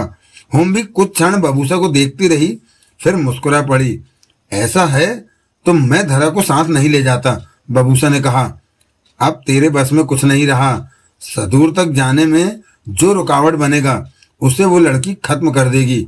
इतना आगे आकर वो वापस पलटने वाली नहीं। उसकी निगाहों में उसका सदूर पर जाना बहुत जरूरी है। ऐसा क्यों? क्योंकि कभी वो सदूर ग्रह से ही पृथ्वी पर आई थी। अब तुम लोग पोपा में बैठकर सदूर जाओगे तो ये खेल भी उसकी ताकतों द्वारा ही खेला गया है। इस खेल की शुरुआत तब हुई थी जब रानी तासा ने राजा देव को सदूर ग्रह से बाहर फेंक दिया था। वो सब कुछ इसी लड़की की ताकतों ने किया था। होम्बी ने गंभीर स्वर में कहा। ये क्या कह रही हो जादूगरनी? बबूसा हैरान हो गया। होम्बी खामोश रही। तुम्हारा मतलब कि रानी तासा ने अपने होशो हवास में राजा देव को ग्रह से बाहर नहीं फेंका था? बबूसा के होठों से निकला। सही समझा तू। तब रानी तासा के सिर पर इसी लड़की की सहायक ताकतें सवार थीं। रानी तासा को तो पता भी नहीं था कि क्या हो रहा है। होश उसे तब आया जब उसके सिर से इस लड़की की ताकतें हट गईं। तब उसको पता चला कि उसने क्या कर डाला है, लेकिन वो सब तो उन ताकतों ने कराया था। इस वक्त की तैयारी इस लड़की ने 250 साल पहले ही शुरू कर दी थी। ऐसे में ना तो तू इसे पीछे हटा सकता है और ना ही वो पीछे हटने वाली। लेकिन वो है कौन जादूगरनी? ऐसा क्यों कर रही है? बबूसा हक्का बक्का था। इस बारे में तेरे को स्पष्ट कुछ नहीं बताऊंगी, नहीं तो वो तुझे मार देगी। वो कत्लेआम मचा देगी। तेरे सब सवालों का जवाब देकर तेरी जान जाने की वजह मैं नहीं बनना चाहती, होम्बी ने गंभीर स्वर में कहा। मैं तेरी बातें सुनकर हैरान हो रहा हूँ जादूगरनी। होम्बी चुप रही। इतना तो बता जादूगरनी कि अब मुझे क्या करना चाहिए? मैं सलाह नहीं दूंगी, तेरे को अपने विवेक से काम लेना होगा। तेरे में तो बहुत समझ है बबूसा। बबूसा होम्बी को देखता रहा, फिर बोला, तो क्या उस धोखे के प्रति रानी तासा निर्दोष है? पूरी तरह। रानी तासा तो इस बात को लेकर आज तक परेशान है कि उसने ये क्या कर डाला। वो सोच भी नहीं सकती कि कुछ ताकतों ने उससे ये काम करवाया था। इन बातों का आभास मुझे हाल ही में हुआ है, परंतु मेरा फर्ज है कि राजा देव को उस वक्त की याद जरूर दिलाऊं। मैं राजा देव का सेवक हूँ जादूगरनी। जो तेरा विवेक कहता है वो कर। इतना जान ले कि रानी तासा राजा देव से सच्चा प्यार करती है। मैं अपना फर्ज निभाऊंगा, बबूसा ने गंभीर स्वर में कहा। जब राजा देव को सब कुछ याद आ जाएगा तब राजा देव से ये बात अवश्य कहूंगा कि रानी तासा ने जब ये सब किया तो वो अपने होश में नहीं थी। होम्बी चुप रही। मैं सोमात को रास्ते से हटा देना चाहता हूँ, क्या इस कोशिश में मुझे सफलता मिलेगी? बबूसा ने पूछा। होम्बी के झुर्रियों भरे चेहरे पर मुस्कान फैल गई। बबूसा होम्बी को देखता रहा। जवाब दे होम्बी। अब जा बबूसा, मुझे आराम करने दे, होम्बी ने शांत स्वर में कहा। बबूसा खामोशी के साथ बाहर निकल गया, परंतु परेशान लग रहा था। होम्बी की बातें उसके दिमाग में घूम रही थीं। वो खुद को अजीब से जंजाल में फंसा महसूस कर रहा था। वो वापस उस कमरे जैसी जगह में पहुंचा जहां जगमोहन, मोना चौधरी, नगीना, धरा और सोमारा थी। धरा की निगाह बबूसा पर पड़ी तो वो मुस्कुराई। निचला होंठ टेढ़ा हो गया। तुम क्या करते फिर रहे हो बबूसा? जगमोहन ने पूछा। सोलाम के आने का इंतजार। रात को उसके आने पर ही विचार विमर्श होगा, बबूसा ने शांत स्वर में कहा। फिर धरा से कह उठा, तुम मेरे पास आओ। बबूसा उस जगह के एक कोने की तरफ बढ़ गया। धरा उसके पास जा पहुंची। दोनों सबसे हटकर नीचे जा बैठे। बबूसा की पैनी निगाह धरा पर थी। तभी सोमारा भी वहां आकर बोली, तुम इसके साथ अकेले में क्या बात करने वाले हो बबूसा? सोमारा बोली। बैठ जा सोमारा, बबूसा ने गंभीर स्वर में कहा। सोमारा भी बैठ गई। बबूसा ने धरा को देखा। धरा के चेहरे पर टेढ़े होठ वाली मुस्कान नाच रही थी। तेरी उस जादूगरनी ने तुझे कुछ नहीं बताया बबूसा? धरा हंसकर कह उठी। बबूसा ने धरा को गहरी निगाहों से देखा। क्या देखता है? धरा ने आंखें नचाई। निचला होंठ जरा सा टेढ़ा हो गया। कुछ समझ नहीं आया तुझे? तेरे को पता है जादूगरनी ने मेरे से क्या बात की? नहीं पता, पर मेरे बारे में कोई खास बात की होती तो मुझे पता चल जाता, एहसास हो जाता। तेरी जादूगरनी है समझदार। वो जानती है कि तेरे को कुछ बताया तो इसका अंजाम बहुत बुरा होगा। धरा मुस्कुरा रही थी। तू है कौन? कमाल है, मुझे नहीं पहचानता? मैं धरा हूं, तेरी दोस्त। पर पहले तू ऐसी बातें नहीं करती थी। जरूरत नहीं पड़ी ऐसी बातें करने की, पर अब वक्त नजदीक आता जा रहा है तो ये बातें शुरू हो गईं। कैसी बातें? सदूर की। मैं तो चुप थी, परंतु तेरी जादूगरनी के सामने कुछ भी छिप न सका। उसे बहुत कुछ पता है, पर उसने मुझे नहीं बताया। बोला तो अगर बता देती तो अंजाम बुरा होता। उसने मुझे बताया कि तू सदूर की ही रहने वाली है और 250 साल पहले ही तेरी ताकतों ने तेरी वापसी का रास्ता तैयार करना शुरू कर दिया था। रानी ताशा ने राजा देव के साथ जो किया वो उससे तेरी ताकतों ने कराया। तभी तो आज मुझे रास्ता मिल रहा है वापस सदूर पर जाने का, नहीं तो मैं कैसे वापस जाती? क्या असलियत है तेरी? धरा हंसी। होंठ टेढ़ा हो गया। बहुत व्याकुल है मेरे बारे में जानने को। क्यों ना होऊंगा? बता, कौन है तू और सदूर से तेरा क्या नाता है? बबूसा ने गंभीर स्वर में पूछा। सोमारा की निगाह धरा पर टिकी थी। तू चाहता है मैं तेरे को बता दूं? धरा मुस्कुराई। बता। अभी नहीं, धरा ने चंचल स्वर में कहा। निचला होंठ टेढ़ा था। जब पोपा चल पड़ेगा तो रास्ते में बताऊंगी। अभी क्यों नहीं? नहीं तो नहीं, बाद में बताऊंगी, धरा बोली। अभी बताने का वक्त नहीं आया। जादूगरनी कहती है कि तू सदूर पर पहुंचकर तूफान खड़ा कर देगी, मुसीबतें आ जाएंगी। अच्छा? धरा हंसी। ऐसा कहा उसने? वैसे तेरी जादूगरनी है बहुत समझदार। बबूसा गंभीर निगाहों से धरा को देखता रहा। ये कुछ नहीं बताएगी बबूसा, मैं इसकी आंखों में शैतानी देख रही हूँ, सोमारा बोली। तू सदूर की है? बबूसा ने पूछा। हाँ हूँ, सदूर पर तो मेरी प्यारी दुनिया बसती है, धरा ने कहा। फिर पृथ्वी पर कैसे आ गई? आना पड़ा, मेरी ताकतों ने मेरी सहायता की, मुझे कहीं तो रहना था। धरा गंभीर हो गई। तू किन ताकतों की बात कर रही है? सदूर ग्रह पर पहुंचकर तेरे को पता चल जाएगा। मेरे से मिलना भी तेरी चाल थी? मेरा डोबू जाति में आना मेरी चाल का हिस्सा था। उसके बाद जो किया मेरी ताकतों ने किया। याद है, मेरे पास डोबू जाति के वो पत्ते थे जो कि यहाँ की देवी की मूर्ति के सामने रखे थे। मैं वो पत्ते ले गई थी यहाँ से। मेरी ताकतों ने मुझे एहसास करा दिया था तब कि उन पत्तों को ले जाने से मुझे सदूर तक पहुंचने में सहायता मिलेगी। ऐसा ही हुआ। मैं मुंबई पहुंची और उन पत्तों की गंध पाकर तुमने मुझे ढूंढ निकाला। वो सब मेरी ताकतों का असर था जिन्होंने मुझे तुम तक पहुंचाया, और फिर मैं तुम्हारे साथ साथ ही रही। तुम मेरे लिए रहस्यमय बनती जा रही हो धरा, बबूसा ने गंभीर स्वर में कहा। धरा बबूसा को देखती मुस्कुराती रही। तुम मुझे कुछ भी नहीं बता रही। पोपा में बैठकर बताऊंगी। मैं तुम्हें अभी मार भी सकता हूँ, बबूसा ने एकाएक चुभते स्वर में कहा। तू कुछ नहीं कर सकता बबूसा, धरा ने मुस्कुराकर कहा। तू मुझे नहीं मार सकता।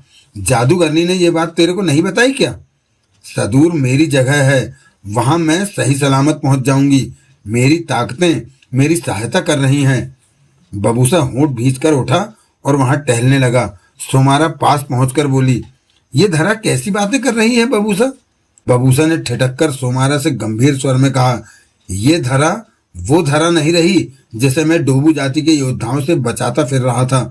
अब ये बहुत बदल गई है। मेरे ख्याल में अब इसका असली रूप सामने आने लगा है। ये कोई खतरनाक क्षय है। अभी मैं इसे समझ नहीं पा रहा हूँ। ये कौन हो सकती है जो अपने को सदूर की वासी बताती है? सोमारा के होंठ भिज गए। यही तो मैं समझने की कोशिश कर रहा हूँ। और अपनी जगह पर बैठी धरा दोनों को देखती मुस्कुराती रही थी। निचला होंठ लटक कर कुछ टेढ़ा सा हुआ पड़ा था। उसकी आंखों में खतरनाक चमक लहरा रही थी, जैसे कह रही हो, देखना सदूर पर क्या होगा। में प्रवेश करते ही देवराज चौहान खुशी से झूम उठा। जो चीज उसने 250 साल पहले बनाई थी और जिसका मजा नहीं ले सका था, वो सब कुछ आज फिर उसके सामने था। देवराज चौहान पोपा में भागता फिरा। सब कुछ उसे याद था कि क्या चीज पोपा में कहाँ है। रानी ताशा उसके साथ थी और देवराज चौहान रानी ताशा को पोपा में लगी चीजों के बारे में बताता जा रहा था।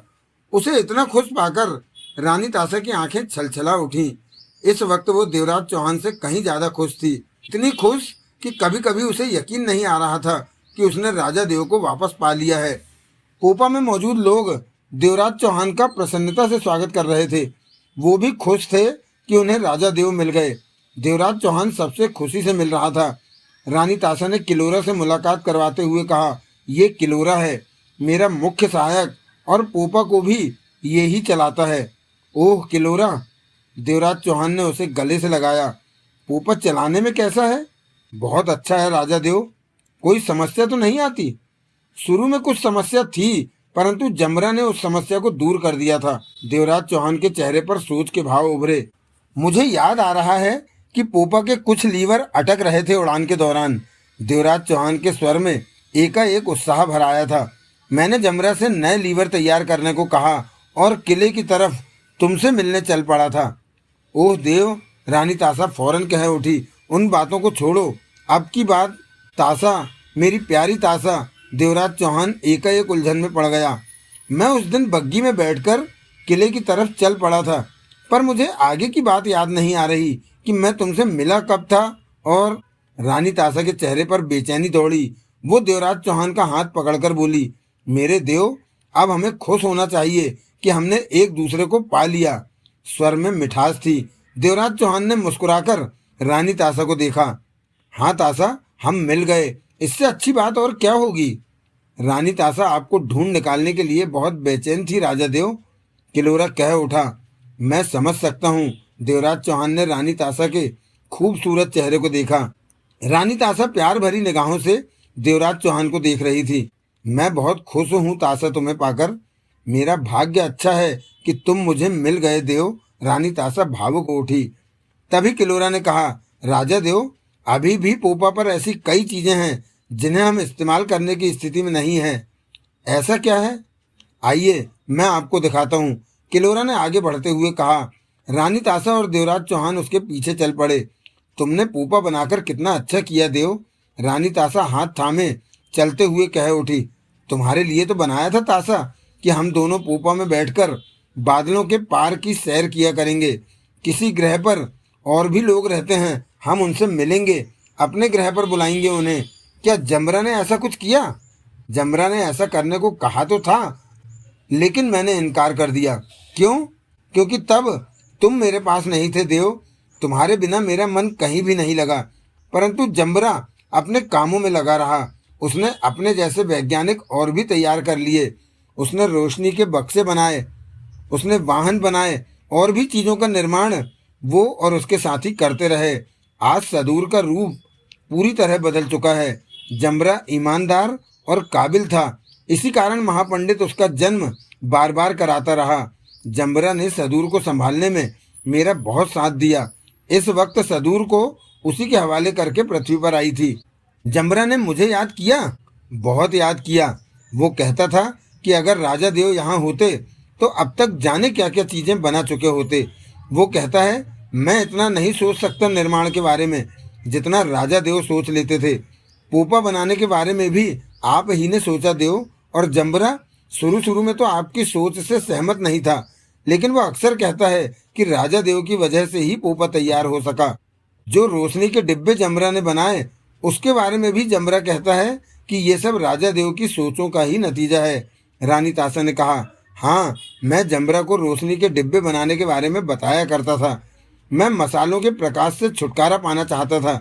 मैं दूसरी तरह की रोशनी का निर्माण करना चाहता था। देवराज चौहान ने कहा, अब तो आप सदूर को और भी शानदार बना देंगे। अब ऐसा क्या हो गया जो पृथ्वी ग्रह आपका बहुत देखा भाला है। ऐसी बहुत सी चीजें पृथ्वी पर होंगी जो सदूर पर नहीं है।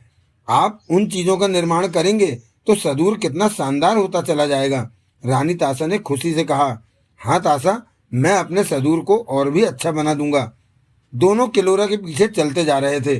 किलोरा इस वक्त सुरंग जैसी राहदारी में आगे बढ़ा जा रहा था। जल्दी ही वे खत्म हो गईं और वे पोपा के पीछे वाले खुले हिस्से में जा पहुंचे। यहाँ कमरे भी बने हुए थे और काफी खुली जगह थी। किलोरा दीवार के पास जाकर रुका। वहां पर 4 फुट चौड़ा और 8 फुट ऊंचा दरवाजा नजर आ रहा था। उसके पास ही दीवार पर पीले रंगों के 12 बटन लगे थे। देवराज चौहान की निगाह उन बटनों पर जा टिकी। होंठ सिकुड़ गए। राजा देव, ये दरवाजा हम आज तक नहीं खोल सके, किलोरा कह उठा। बबूसा इस दरवाजे को खोलना जानता है। मैंने उसे बताया था कि किन बटनों को क्रमवार कितनी बार दबाने पर यह दरवाजा खुलेगा। देवराज चौहान ने रानी तासा को देखा। बबूसा से नहीं पूछा तासा? पूछा था, वो मेरे से नाराज है। शायद इसीलिए उसने कहा था कि उसे इस बारे में पता नहीं है। रानी तासा बोली, कई बातें जमरा को नहीं बता सका था क्योंकि तब हम सब व्यस्त चल रहे थे। जब मैं किले की तरफ रवाना हुआ था तो जमरा तब भी पोपा के निर्माण के कामों में व्यस्त था। वो उसके हिस्से के काम थे, लेकिन बबूसा पोपा के निर्माण में बराबर मेरे साथ रहा और मैं उसे सब कुछ बताता रहा था। कहने के साथ ही देवराज चौहान आगे बढ़ा और पीले बटनों के पास पहुंचकर उंगली से उन बटनों को तेजी से दबाने लगा। कई बटन एक बार दबाया तो कोई 2-3 बार। इस काम से फुर्सत पाकर देवराज चौहान हटा ही था कि एकाएक दरवाजे में हलचल पैदा हुई और देखते ही देखते बाहर की तरफ खुलने लगा। इसके साथ ही उस मोटे दरवाजे से सीढ़ियां निकली और नीचे की तरफ फैलती चली गईं। दरवाजा पूरा खुल गया और सीढ़ियां जमीन पर जा लगी। सामने बर्फ का पहाड़ देखा। किलोरा और रानी तासा मुस्कुरा पड़ी। किलोरा ने फौरन आगे पहुंचकर बाहर झांका। ठंडी हवा का झोंका पोपा के भीतर प्रवेश कर आया। तो ये दरवाजा भी बाहर जाने का रास्ता है, किलोरा कह उठा। हाँ, पोपा से बाहर निकलने के 2 रास्ते हैं, आगे भी पीछे भी, देवराज चौहान बोला। हमें ये बात पता नहीं थी, रानी तासा ने मुस्कुराकर कहा। राजा देव, किलोरा पलटकर बोला, इस दरवाजे के बटनों के बारे में मुझे समझा दीजिए। अब मैं तुम लोगों के साथ ही हूँ, देवराज चौहान ने कहा। सब बता दूंगा। उसके बाद देवराज चौहान ने उन पीले बटनों को पुनः कई बार दबाया तो दरवाजे की सीढ़ियां दरवाजे में सिमट आईं और दरवाजा बंद होता चला गया। ऐसी और भी 2-3 बातें हैं जो आप ही हल कर सकते, किलोरा, रानी तासा कह उठी। हम लंबे सफर से आए हैं, राजा देव को आराम करना है। ठीक है रानी तासा, किलोरा ने कहा। मैं राजा देव से फिर बात कर लूंगा। किलोरा चला गया। हम कमरे में चलें देव? पहले मैं सारा पोपा देखना चाहूंगा। जरूर देव, मैं भी तुम्हारे साथ हूँ। देवराज चौहान रानी तासा के साथ पोपा का पूरा चक्कर लगाने लगा। सब कुछ देखकर देवराज चौहान खुश हो रहा था। दोनों ने एक दूसरे का हाथ थाम रखा था। पोपा को देखते देवराज चौहान उत्साह से भरा था। अपने देव के साथ पोपा में टहलते मुझे बहुत अच्छा लग रहा है, रानी तासा कह उठी। मुझे भी तासा, तुम नहीं समझ सकती, पोपा बनाना मेरा सपना था, देवराज चौहान खुशी से कह उठा। परंतु अभी तक मैंने इसकी सैर नहीं की कि बादलों में ये कैसी उड़ान भरता है। बहुत अच्छी उड़ान भरता है देव। जिस रफ्तार से ये बादलों के पार जाता है उस रफ्तार का पीछा नजरें भी नहीं कर सकती। अद्भुत चीज है ये। आपने बहुत शानदार बनाया है पोपा को, रानी तासा खुशी से कह उठी। घंटा भर देवराज चौहान पोपा को ही भीतर से देखता रहा। तुम जानती हो तासा, देवराज चौहान ने पोपा देखने के बाद कहा, मैंने पोपा को 6 हिस्सों में बांटकर बनाया है। उड़ान के दौरान अगर पोपा के किसी हिस्से में खराबी आ जाती है और वो खराबी ठीक नहीं हो पाती और पोपा को उससे खतरा पैदा हो जाता है तो चालक कक्ष में बैठे बैठे वहां के सिस्टम से पोपा के खराब हिस्से को अलग करके फेंका जा सकता है। जमरा ने ये बात बता रखी है, परंतु उसका कहना है कि उसे उस सिस्टम की जानकारी नहीं है। राजा देव ने उस सिस्टम का निर्माण किया था, परंतु उन्हें बताने का वक्त नहीं मिला, रानी तासा ने कहा। हाँ, मैंने जमरा को उस दिन बुलाया था उस सिस्टम के बारे में बताने को, परंतु वो अपने हिस्से के कामों को करने में इतना व्यस्त था कि उसे आने में वक्त लग गया। जबकि तब मैं किले की तरफ रवाना होने वाला था। तब मैंने उससे कहा था कि किले से वापस आकर बताऊंगा। देवराज चौहान कह उठा। रानी ताशा देवराज चौहान से आ सटी। देवराज चौहान ने प्यार भरे अंदाज में रानी ताशा को बाहों के घेरे में ले लिया। मेरी ताशा, देवराज चौहान की आवाज़ कांप उठी। मेरे देव, रानी ताशा ने देवराज चौहान की छाती को चूमा। कमरे में आराम करते हैं, पहले मैं महापंडित और जमरा से बात करना चाहता हूँ। आओ, वो खुश हो जाएंगे राजा देव से बात करके। रानी ताशा और राजा देव पोपा के भीतर के रास्तों को तय करके 5 मिनट बाद उस हाल में जा पहुंचे जहां एक तरफ बने काउंटर पर स्क्रीन लगी थी और सामने ढेरों बटन लगे थे। वहां दीवार के साथ रखी कुर्सियों पर रानी ताशा के 5 आदमी बातें कर रहे थे और उन्हें आया पाकर फौरन उठ खड़े हुए थे। महापंडित से संपर्क बनाओ, रानी ताशा ने एक से कहा। ये काम मैं खुद कर लूंगा, आगे बढ़ते देवराज चौहान ने कहा। देवराज चौहान बटनों, स्विच और लीवरों में व्यस्त हो गया। हेडफोन कानों पर लगा लिया था। रानी ताशा पास ही रही। लंबी कोशिश के बाद भी महापंडित से संपर्क नहीं हो सका। महापंडित के यंत्रों में कोई समस्या है, देवराज चौहान बोला। उससे संपर्क नहीं हो पा रहा। महापंडित के यंत्रों में कई बार ऐसी समस्याएं आ जाती हैं, रानी ताशा बोली। देवराज चौहान ने जमरा से संपर्क बनाया तो तुरंत बात हो गई। जमरा बात कर रहा है, उधर से आवाज आई। देवराज चौहान के चेहरे पर मुस्कान फैल गई। जमरा की आवाज उनने पहचान ली थी। जमरा, तुम कैसे हो जमरा? देवराज चौहान की आवाज कांप उठी। कौन? राजा देव तो नहीं बोल रहे? जमरा की आवाज में खुशी के भाव थे। हाँ जमरा, मैं राजा देव ही हूँ। मैंने तुम्हारी आवाज पहचान ली है, देवराज चौहान प्रसन्नता से कह उठा। ओह राजा देव, मैं कितना खुशनसीब हूँ कि मैं आपसे फिर बात कर रहा हूँ। आप कैसे हैं राजा देव? जैसे पहले दिखते थे, क्या अब भी वैसे दिखते हैं? मैं आपको पहचान लूंगा ना? जमरा के स्वर में कंपन भरा था। हम जल्दी मिलेंगे जमरा, मैं वापस सदूर पर आने वाला हूँ। सच राजा देव, मैं आपको बता नहीं सकता कि मुझे कितनी खुशी हो रही है आपसे बात करके। मैं तो सोच रहा था कि शायद रानी ताशा आपको तलाश न कर सके। अब तक आप पृथ्वी ग्रह पर रहते रहे हैं? हाँ जमरा, पृथ्वी ग्रह कैसा है? बहुत ही शानदार, बहुत ही बढ़िया, देवराज चौहान मुस्कुराकर बोला। तुम्हारी सोच से कहीं ज़्यादा अच्छा। मुझे पता लगा है कि रोशनी के डिब्बे बना लिए हैं तुमने। अब रोशनी के लिए मसाले इस्तेमाल नहीं होती। हाँ राजा देव, बिजली का छोटा सा बक्सा हर घर में लगा है, वो ही रोशनी देते हैं। किले पर भी ऐसा ही है। सदूर अब पहले जैसा नहीं रहा। यहाँ पर बग्गी की जगह छोटे छोटे वाहन चलते हैं, 2 लोग उसमें बैठ सकते हैं।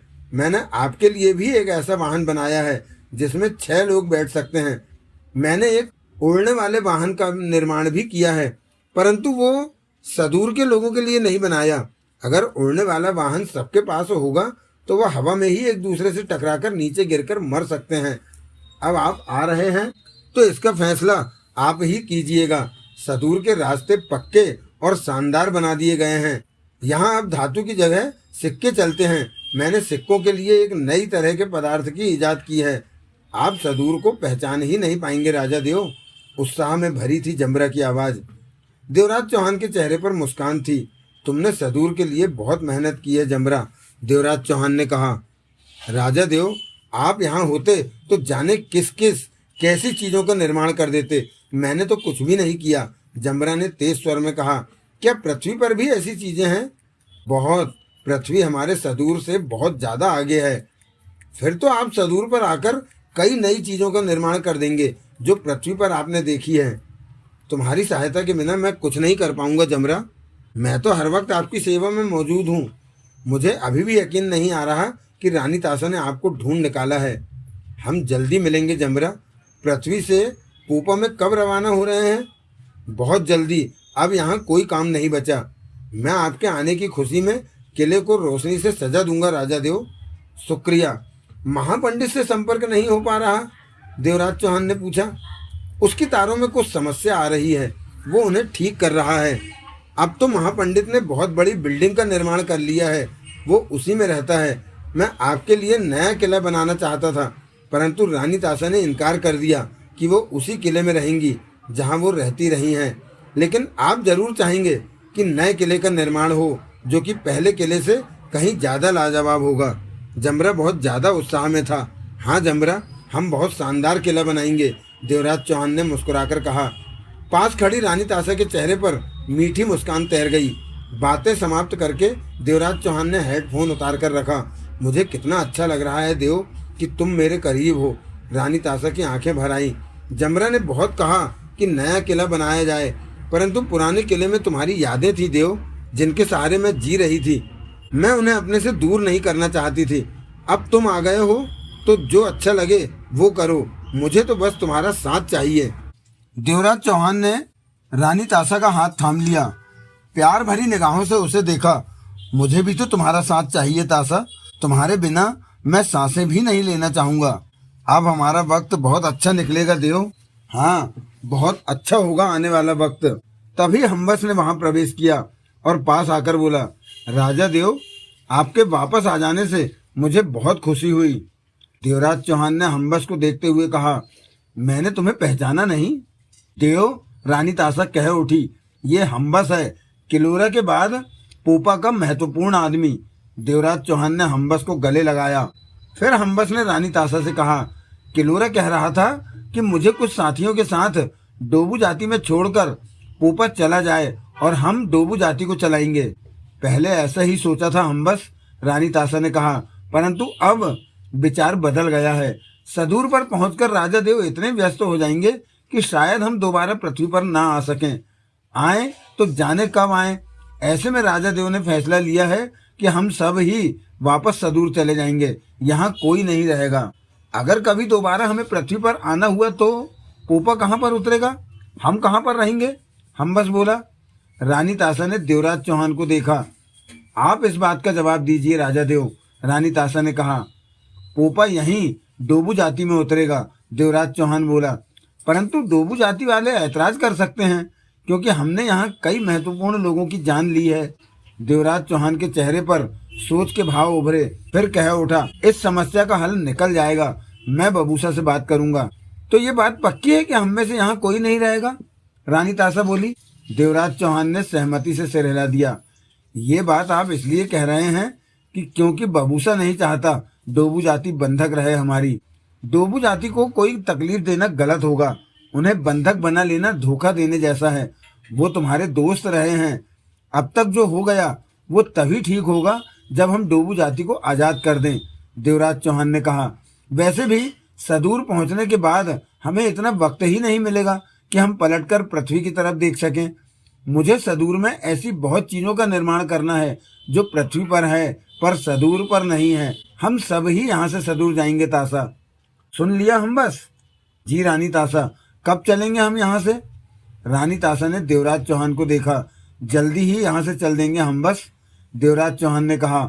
यहाँ अब हमें कोई काम नहीं रहा। हम बस चला गया। रानी ताशा ने मधुर मुस्कान से देवराज चौहान को देखा। देवराज चौहान मुस्कुराया, नजरों में प्यार भरा था। कमरे में चलकर आराम करते हैं, मैं आपका साथ पाने को बेचैन हूँ। रानी ताशा का स्वर लरज सा रहा था। आओ ताशा, देवराज चौहान ने ताशा का हाथ थामा। अब मैं तुम्हें अपने से दूर नहीं होने दूंगा। इसके साथ ही देवराज चौहान उसकी नीली आंखों में उसके चेहरे की खूबसूरती को टकटकी बांधे देखने लगा। इस तरह देखकर फिर मुझे तंग करने लगे हो देव, रानी ताशा ने शरारत से कहा। अब बस भी करो। देवराज चौहान के होठों पर मधुर मुस्कान नाच उठी। बबूसा कमरे में नहीं था। धरा कुछ अलग बैठी थी। सोमारा एक तरफ दीवार से टेक लगाए अकेले ही आंखें बंद किए बैठी थी कि मोना चौधरी जगमोहन और नगीना के पास से उठी और सोमारा के पास जा बैठी। सोमारा ने आंखें खोली। क्या बात है? मोना चौधरी की निगाह सोमारा पर थी। सोमारा ने मोना चौधरी को देखा, कहा कुछ नहीं। मुझे बताओ क्या बात है? मोना चौधरी ने पुनः कहा। मैं समझ नहीं पाई कि तुम क्या कह रही हो, सोमारा बोली। बबूसा को अभी मैंने परेशान देखा था। मोना चौधरी ने कुछ दूर बैठी धरा पर नजर मारी। जब तुम दोनों धरा से बातें कर रहे थे, मुझे बताओ क्या हो रहा है। सोमारा चुप रही। धरा अभी कहाँ गई थी? जादूगरनी के पास। कौन जादूगरनी? डोबू जाति की है वो, सब उसे जादूगरनी कहते हैं। नाम उसका होम्बी है। आने वाले वक्त का उसे पहले ही आभास हो जाता है। उसने बबूसा से कहकर धरा को अपने पास बुलाया था। उसे भला धरा से क्या काम? मुझे क्या पता, सोमारा ने बेमन से कहा। अब तो पता चल गया होगा कि उसने धरा से क्या बातें की, मोना चौधरी ने कहा। नहीं पता, जादूगरनी ने बबूसा को बाहर जाने को कह दिया था। ठीक है, पर तुम और बबूसा क्यों परेशान लग रहे हो? मैं इस बारे में बात नहीं करना चाहती। मुझे बताओ, शायद मैं कुछ बता सकूं। जिन बातों में तुम लोग उलझे हो, मेरे से तुम कुछ भी नहीं जान सकोगी, सोमारा ने स्पष्ट कहा। तो कौन बताएगा मुझे? धरा से पूछ लो, पर वो कुछ भी बताने वाली नहीं। सोमारा का स्वर शांत था। ऐसी क्या बात है जो तुम बताना नहीं चाहती और धरा भी बताने वाली नहीं? मोना चौधरी के होंठ सिकुड़े। सोमारा ने कुछ नहीं कहा। मोना चौधरी उठी और धरा की तरफ बढ़ गई। धरा की निगाह मोना चौधरी पर थी। वो मुस्कुराई, निचला होंठ टेढ़ा हो गया। मोना चौधरी के पास आते ही वो सामान्य दिखने लगी। उसके पास बैठती मोना चौधरी कह उठी, बबूसा और सोमारा से तुम्हारी क्या बात हुई थी धरा? क्यों? धरा मुस्कुरा पड़ी। सोमारा ने नहीं बताया? तभी तो तुमसे पूछ रही हूँ। धरा हौले से हंसी, फिर कह उठी, कोई बात नहीं है। बात तो जरूर है। बबूसा और सोमारा गंभीर दिख रहे हैं। बबूसा ज्यादा परेशान था, पर तुम सामान्य हो। तो तू जानना चाहती है कि बबूसा और सोमारा क्यों परेशान है? धरा मुस्कुराई, निचला होंठ टेढ़ा हो गया। हाँ, अभी नहीं बताऊंगी, धरा बोली। जब सदूर पर पहुंच जाऊंगी तब बताऊंगी। तब क्यों? अभी क्यों नहीं? वो सदूर से वास्ता रखती बात है ना, इसलिए। धरा सहज स्वर में बोली। तू मुझे टाल रही है।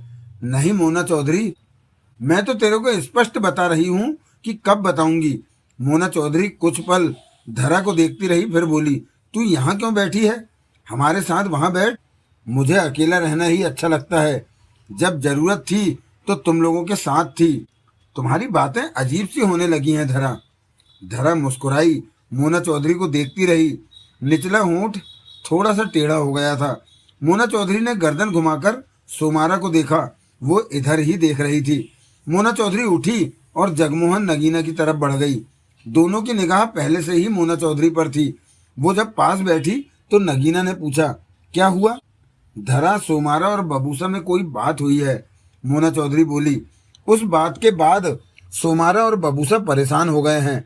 मैंने सोमारा से जानना चाहा कि क्या बात है, तो उसने कुछ नहीं बताया। धरा कहती है कि सदूर पर पहुंचकर बताऊंगी कि क्या बात है। कुछ अजीब सा चल रहा है। नगीना और जगमोहन की निगाह धरा की तरफ उठी। धरा बेहद शांत सी बैठी थी। धरा हमसे दूर क्यों बैठी है? एकाएक जगमोहन ने कहा। वो कहती है मुझे अकेला रहना अच्छा लगता है, मोना चौधरी ने बताया। वो ऐसा कैसे कह सकती है? जगमोहन कहते हुए उठा और धरा के पास जा पहुंचा। तुम अकेले क्यों बैठी हो? मेरी मर्जी, धरा ने सिर हिलाया। मोना चौधरी कहती है कि कोई बात है, पर तुम बता नहीं रही। बबूसा सोमारा से क्या बात हुई तुम्हारी? वो अभी बताने वाली बात नहीं है। क्यों? बबूसा और सोमारा से पूछ लो। मेरे से ही क्यों पूछ रहे हो? तुम मुझे बदली बदली सी लग रही हो। अच्छा? धरा के मुस्कुराते ही नीचे वाला होंठ टेढ़ा हो गया। जगमोहन ने गहरी निगाहों से उसे देखा, फिर कहा, पहले तो तुम बहुत प्यार से पेश आती थी, यहाँ आते ही तुम्हें क्या हो गया? पहले? धरा हौले से हंसी। मुझे अपना मतलब निकालना था, शराफत दिखानी जरूरी थी। मैं तुम्हारी बात नहीं समझा। अब मतलब निकल गया, मेरा रास्ता साफ हो गया। कैसा रास्ता? सदूर पर जाने का। वही रास्ता बनाने को तो मैं तुम सबके साथ जुड़ी हुई थी। तुम तो सदूर ग्रह पर जाना ही नहीं चाहती थी, वो तो हमारे कहने पर जाने को तैयार हुई हो। और सब दिखावा था। बोला तो मैं अपना रास्ता तैयार कर रही थी, जो कि हो गया। मैं? जगमोहन की आंखें सिकुड़ी। तुम्हारी बातें नहीं समझ पा रहा। वो तो तभी समझेगा जब मैं सीधी बात कहूंगी। धरा मुस्कुराई तो निचला होंठ टेढ़ा सा दिखने लगा। तो सीधी बात कहे? अभी नहीं, सदूर पर पहुंचने के बाद। अभी मेरा चुप रहना ही बेहतर है। ऐसी बातें करके तुम अपने को रहस्यमय बना रही हो। अभी तुम कुछ नहीं समझोगे। इस बारे में सदूर पर पहुंचकर बात करेंगे। तुम सदूर पर क्यों जाना चाहती हो? अपने घर कौन नहीं जाना चाहता? वहाँ मेरा घर है, मेरा सब कुछ है। वहाँ तो मैं जरूर जाऊंगी। कहते हुए धरा गर्दन हिलाने लगी। मुझे अकेला छोड़ दे, बहुत ताने बाने बुनने हैं मैंने, और वक्त कम है मेरे पास। उलझन में फंसा जगमोहन वहां से हटकर सोमारा के पास जा पहुंचा। धरा कैसी अजीब सी बात कह रही है? क्या कहा? कहती है सदूर पर मेरा घर है, मेरा सब कुछ है, उसकी बातों की परवाह मत करो। सोमारा बात टालते हुए बोली, वो इसी तरह की बहकी बहकी बातें कर रही है। रानी ताशा और देवराज चौहान के चेहरे पर मस्ती के भाव दिख रहे थे। वो पोपा की पहली मंजिल पर पोपा के बीचों बीच स्थित ऐसे कमरे में थे जिसे रानी ताशा इस्तेमाल करती थी। बाहर शाम का अंधेरा फैलने लगा था, कड़ाके की सर्दी थी, परंतु पोपा के भीतर का मौसम सामान्य था। वे जब से इस कमरे में आए थे तभी से वे एक दूसरे में गुम प्यार के पलों में खोए हुए थे। अब वे फुर्सत में थे, एक दूसरे का साथ पा लेने की वजह से वे खुश थे। उनकी बातें ही खत्म ना हो पा रही थी। एक दूसरे को देखते रहने के बावजूद भी उनके दिल न भर रहे थे। वे आंखें खोले ऐसे सपनों में खोए हुए थे कि जिनका कोई नाम नहीं था। प्यार के ये पल सब पर आते हैं, सब पर ऐसा वक्त आता है, परंतु इन दोनों की दुनिया एक दूसरे में बसी थी। दोनों का प्यार पंख लगाकर लंबी उड़ान पर था। ताशा, देवराज चौहान ने रानी ताशा का हाथ चूमते हुए कहा, तुम अब मेरे पास ही रहना। मेरे देव, रानी ताशा ने प्यार में डूबे स्वर में कहा, अब मैं तुम्हें कभी भी अकेला नहीं छोड़ने वाली। मैं तुम्हारे बिना नहीं रह सकता। मैं भी कहाँ तुम्हारे बिना जी सकूंगी। तुमसे बिछुड़कर मेरा जो हाल हुआ वो तो मैं ही जानती हूँ देव। तुम तो पृथ्वी पर जन्म लेने लगे, सदूर को भूल गए, परंतु मैं तो सदूर पर जन्म ले रही थी। मुझे तो सब याद था, मैं तो तुम्हें कभी नहीं भूली। तुम्हारी याद हर पल सताती रही मुझे। मैंने बहुत कष्ट उठाकर वो समय बिताया है। अब तुम्हें किसी भी हाल में नजरों से दूर नहीं होने दूंगी। तुम्हारे बिना अब मैं पागल हो जाऊंगी देव। ऐसा नहीं होगा ताशा, मैं हमेशा तुम्हारे पास रहूंगा। हम इसी तरह एक दूसरे को प्यार करेंगे देव, बेपनाह मोहब्बत। हाँ ताशा, देवराज चौहान का स्वर कांप उठा। हम संग संग जिएंगे। सदूर पर हमारा पहले जैसा वक्त लौट आएगा। मैं सदूर पर भव्य किला बनवाऊंगा ताशा, बहुत ही शानदार, बहुत ही बड़ा। हम वहां रहा करेंगे। तुम जहां कहोगे वहीं रहूंगी। जहां तुम खुश वहीं मैं खुश रहूंगी। ताशा की आंखें भर आईं। तुम कितनी अच्छी हो ताशा, मुझसे अच्छे तो आप हैं। मैं तो आपके सामने कुछ भी नहीं। जब आप सदूर पर नहीं थे तो वीराने जैसा लगता था सारा सदूर। किले की दीवारें मुझे जैसे खा जाना चाहती हों। कहीं भी मन नहीं लगता था। तुम्हारे बिना मेरा वक्त नर्क की तरह बीता है। जाने कैसे हर जन्म में जिंदा रही मैं, सिर्फ तुम्हें याद करती रही। वो बुरे दिन बीत चुके हैं ताशा। हाँ, अब तो आप मेरे पास हैं। वो बुरे दिन चले गए। मेरी प्यारी ताशा। देवराज चौहान ने पुनः ताशा का हाथ चूमा। देव, रानी ताशा बोली, अब हमें यहाँ से सदूर की तरफ चल देना चाहिए। यहाँ हमारा काम ही क्या। हाँ ताशा, सदूर हमारा इंतजार कर रहा है। वहाँ हम दोनों का खुशहाल जीवन है। वहाँ तभी पास रखे ताशा के यंत्र से आवाजें उठने लगीं। रानी ताशा ने यंत्र उठाकर बात की। उस तरफ किलोरा था। रानी ताशा, किलोरा की आवाज कानों में पड़ी। बबूसा पोपा में आना चाहता है।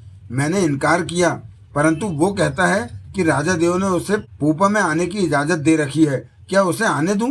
रानी ताशा ने देवराज चौहान से कहा, बबूसा पोपा में आना चाहता है, उसे आने दो ताशा। किलोरा, बबूसा को पोपा में आने दो, कहकर रानी ताशा ने यंत्र को बंद करके रखा और बोली, आपने बबूसा को सिर पर चढ़ा रखा है। पोपा में उसे काम ही क्या है? बबूसा को मेरे से ज्यादा कोई नहीं जानता। वो मेरे लिए हमेशा ही महत्वपूर्ण रहा है। देवराज चौहान बोला, उसे मेरी चिंता रहती है। वह हमेशा ही मेरे करीब रहने की चेष्टा में रहता है। लेकिन बबूसा ने आपको मेरे पास नहीं आने दिया था, रुकावटें डालता रहा। ताशा नाराजगी से कह उठी, उसकी सोच के मुताबिक वो जरूरी था, तभी तो उसने ऐसा किया होगा। बबूसा ने पोपा के भीतर प्रवेश किया। किलोरा ने पोपा का प्रवेश द्वार बंद कर दिया। तुम कौन हो? बबूसा ने किलोरा से पूछा। किलोरा नाम है मेरा और पोपा पर मेरा नियंत्रण है, किलोरा ने कहा। पोपा को चलाता कौन है? ये काम भी मैं करता हूँ। बबूसा ने सिर हिलाया और सामने जाते रास्ते पर बढ़ गया। किलोरा उसके पीछे आने लगा तो ये देखकर बबूसा ठिठका और पलटकर बोला, तुम मेरे साथ क्यों चल रहे हो? तुम्हें रास्ता दिखाने की जरूरत पड़ेगी, किलोरा ने कहा। पोपा के चालक हो और तुम्हें ये किसी ने नहीं बताया कि राजा देव ने जब पोपा का निर्माण किया तो मैं उनके साथ रहा था। पोपा को जितना बेहतर मैं जानता हूँ उतना तुम भी नहीं जानते, बबूसा ने कहा। परंतु मुझे तुम्हारे साथ रहना है। क्यों? सोमाथ ने कहा था कि बबूसा जब पोपा पर आए तो उस पर नजर रखी जाए। सोमाथ कहाँ है? वो आराम कर रहा है। कहाँ? अपने कमरे में। परंतु उसे तो आराम की जरूरत ही नहीं पड़ती, वो अपनी बैटरी चार्ज कर रहा है, किलोरा बोला। बबूसा मुस्कुराया। तुम्हें पता है कि सोमाथ आधा पागल है। वो हमारी तरह दिखता है, हमारी तरह सोचता है, वो बहुत समझदार है। मेरी नज़रों में वो बेवकूफ़ है। किलोरा चुप रहा। सोमाथ के शरीर में किस जगह बैटरी लगी है? बबूसा ने पूछा। मैं नहीं जानता। ठीक है, पर मैं नहीं चाहता कि कोई मेरे पीछे पीछे आए। क्या इस बारे में राजा देव से बात करूं? तुम पोपा में क्या करने आए हो? जरूरी नहीं कि तुम्हारी बात का जवाब दूं। यहाँ पर मेरी हैसियत तुमसे बड़ी है। फिर भी बता देता हूँ कि महापंडित से बात करने आया हूँ। चलो, मैं तुम्हें वहाँ तक पहुँचा दूँ जहाँ से बात की जाती है, परंतु मैंने अकेले में बात करनी है, तब मेरे पास कोई न रहे। मैं चला जाऊँगा। दोनों आगे बढ़ गए। राजा देव कहाँ हैं? ऊपर, बीच वाले कमरे में। हाँ, वो कमरा राजा देव ने अपने और रानी तासा के लिए ही बनवाया था, बबूसा कह उठा। किलोरा बबूसा को लेकर उस छोटे से गोल कमरे में पहुंचा जहां स्क्रीनें लगी थी। बटनों और लीवरों से भरा बोर्ड दिख रहा था। उस वक्त वहां दीवार के साथ सटी कुर्सियों पर दो व्यक्ति बैठे थे। ये ठीक है, बबूसा बोला। मैं इन यंत्रों को इस्तेमाल करना जानता हूँ। तुम जाओ और इन दोनों को भी ले जाओ। किलोरा उन दोनों के साथ जाने लगा तो बबूसा बोला, क्या तुम सोमाथ की बात हमेशा मानते हो? किलोरा बबूसा को देखता रहा। उसकी बातों पर ध्यान मत दिया करो, उसका दिमाग ठीक काम नहीं करता। बबूसा मुस्कुरा पड़ा और फिर यंत्रों पर व्यस्त हो गया। हेडफोन जैसी चीज कानों में लगा ली। वो बटनों और लीवरों से खेलने लगा। सामने लगी स्क्रीन रोशन हो उठी थी। इस वक्त बबूसा के चेहरे पर गंभीरता नजर आ रही थी। किलोरा और वो दोनों व्यक्ति वहां से जा चुके थे।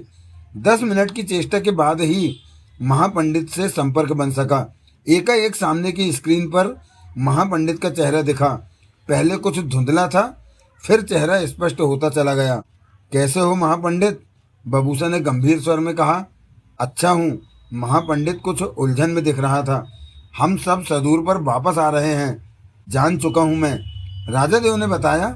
राजा देव से मेरी बात नहीं हुई, मेरी मशीनों ने मुझे बता दिया था। मैं तुम्हें सजा दिलवाऊंगा राजा देव से। महापंडित की तरफ से आवाज नहीं आई। तुमने रानी तासा का खूब साथ दिया। राजा देव को सदूर वाले जन्म की पूरी याद नहीं आने दी। उससे पहले ही तुमने राजा देव को रानी तासा तक पहुंचा दिया। तुम नहीं जानते कि तुमने कितना गलत किया। मैंने कुछ नहीं किया, तुमने किया महापंडित। मैं तुम्हें राजा देव से सजा दिलवा कर रहूंगा। बबूसा गुस्से में आ गया। सजा की मुझे चिंता नहीं है, मैंने कुछ नहीं किया। मैं चाहता तो रानी तासा को तुरंत राजा देव तक पहुंचा सकता था, परंतु मैंने चाहा कि राजा देव को उस जन्म की याद आ जाए। मैं भी तुम्हारी तरह ही सोच रहा था। तुम मुझसे चालाकी से बात करने लगे हो। मैं तुमसे स्पष्ट बात कर रहा हूँ। तुम अब राजा देव रानी तासा से मिल चुके हैं और राजा देव को याद नहीं कि रानी तासा से वो कैसा धोखा खा चुके हैं। राजा देव को सब कुछ याद आ जाता। अगर उस दिन सुबह राजा देव तुम्हारे पास से न निकले होते, तब मैं राजा देव पर नजर रखे हुए था, परंतु तुमने चालाकी की, मेरे सिर पर नींद सवार करा दी। मैं सो गया और उधर तुमने राजा देव को जगह दिया कि वो निकल जाएं। बबूसा ने सख्त स्वर में कहा। तुमने मेरे खिलाफ सोमाथ का निर्माण कर दिया कि सोमाथ मुझे मार सके। क्या नहीं किया तुमने? मैंने जो भी करना चाहा वो नहीं हो सका बबूसा। क्या मतलब? तुम जो भी कह रहे हो वो मैंने नहीं किया। मैं ना तो रानी तासा के खिलाफ हूँ, ना ही राजा देव के, और तुम्हारे खिलाफ तो हो ही नहीं सकता। मैं भी चाहता था कि राजा देव को सब कुछ याद आ जाए। इसी इंतजार में था कि वो सब होता चला गया, जो कि मैं चाहता ही नहीं था। तुम नहीं जानते कि मैं कितना परेशान हूँ। हैरानी है कि महापंडित परेशान है। राजा देव की किसी बात की चिंता न करो। उन्हें सदूर पर बिताया जन्म पूरी तरह याद आ जाएगा। जब भी ये वक्त सामने आएगा तो तुम भी देखोगे। मैं इन बातों की वजह से चिंता में नहीं हूँ। तो मुझे उस लड़की को लेकर चिंता है जिसे तुम लोग पोपों में बिठाकर सदूर पर ला रहे हो। धरा? बबूसा के होठों से निकला।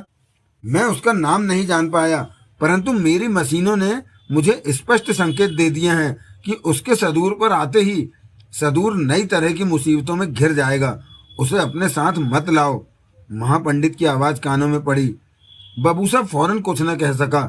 मेरी मशीनों ने मुझे बताया कि राजा देव और रानी ताशा को मिलाने में उसी लड़की का हाथ है। वो कुछ ताकतें रखती है।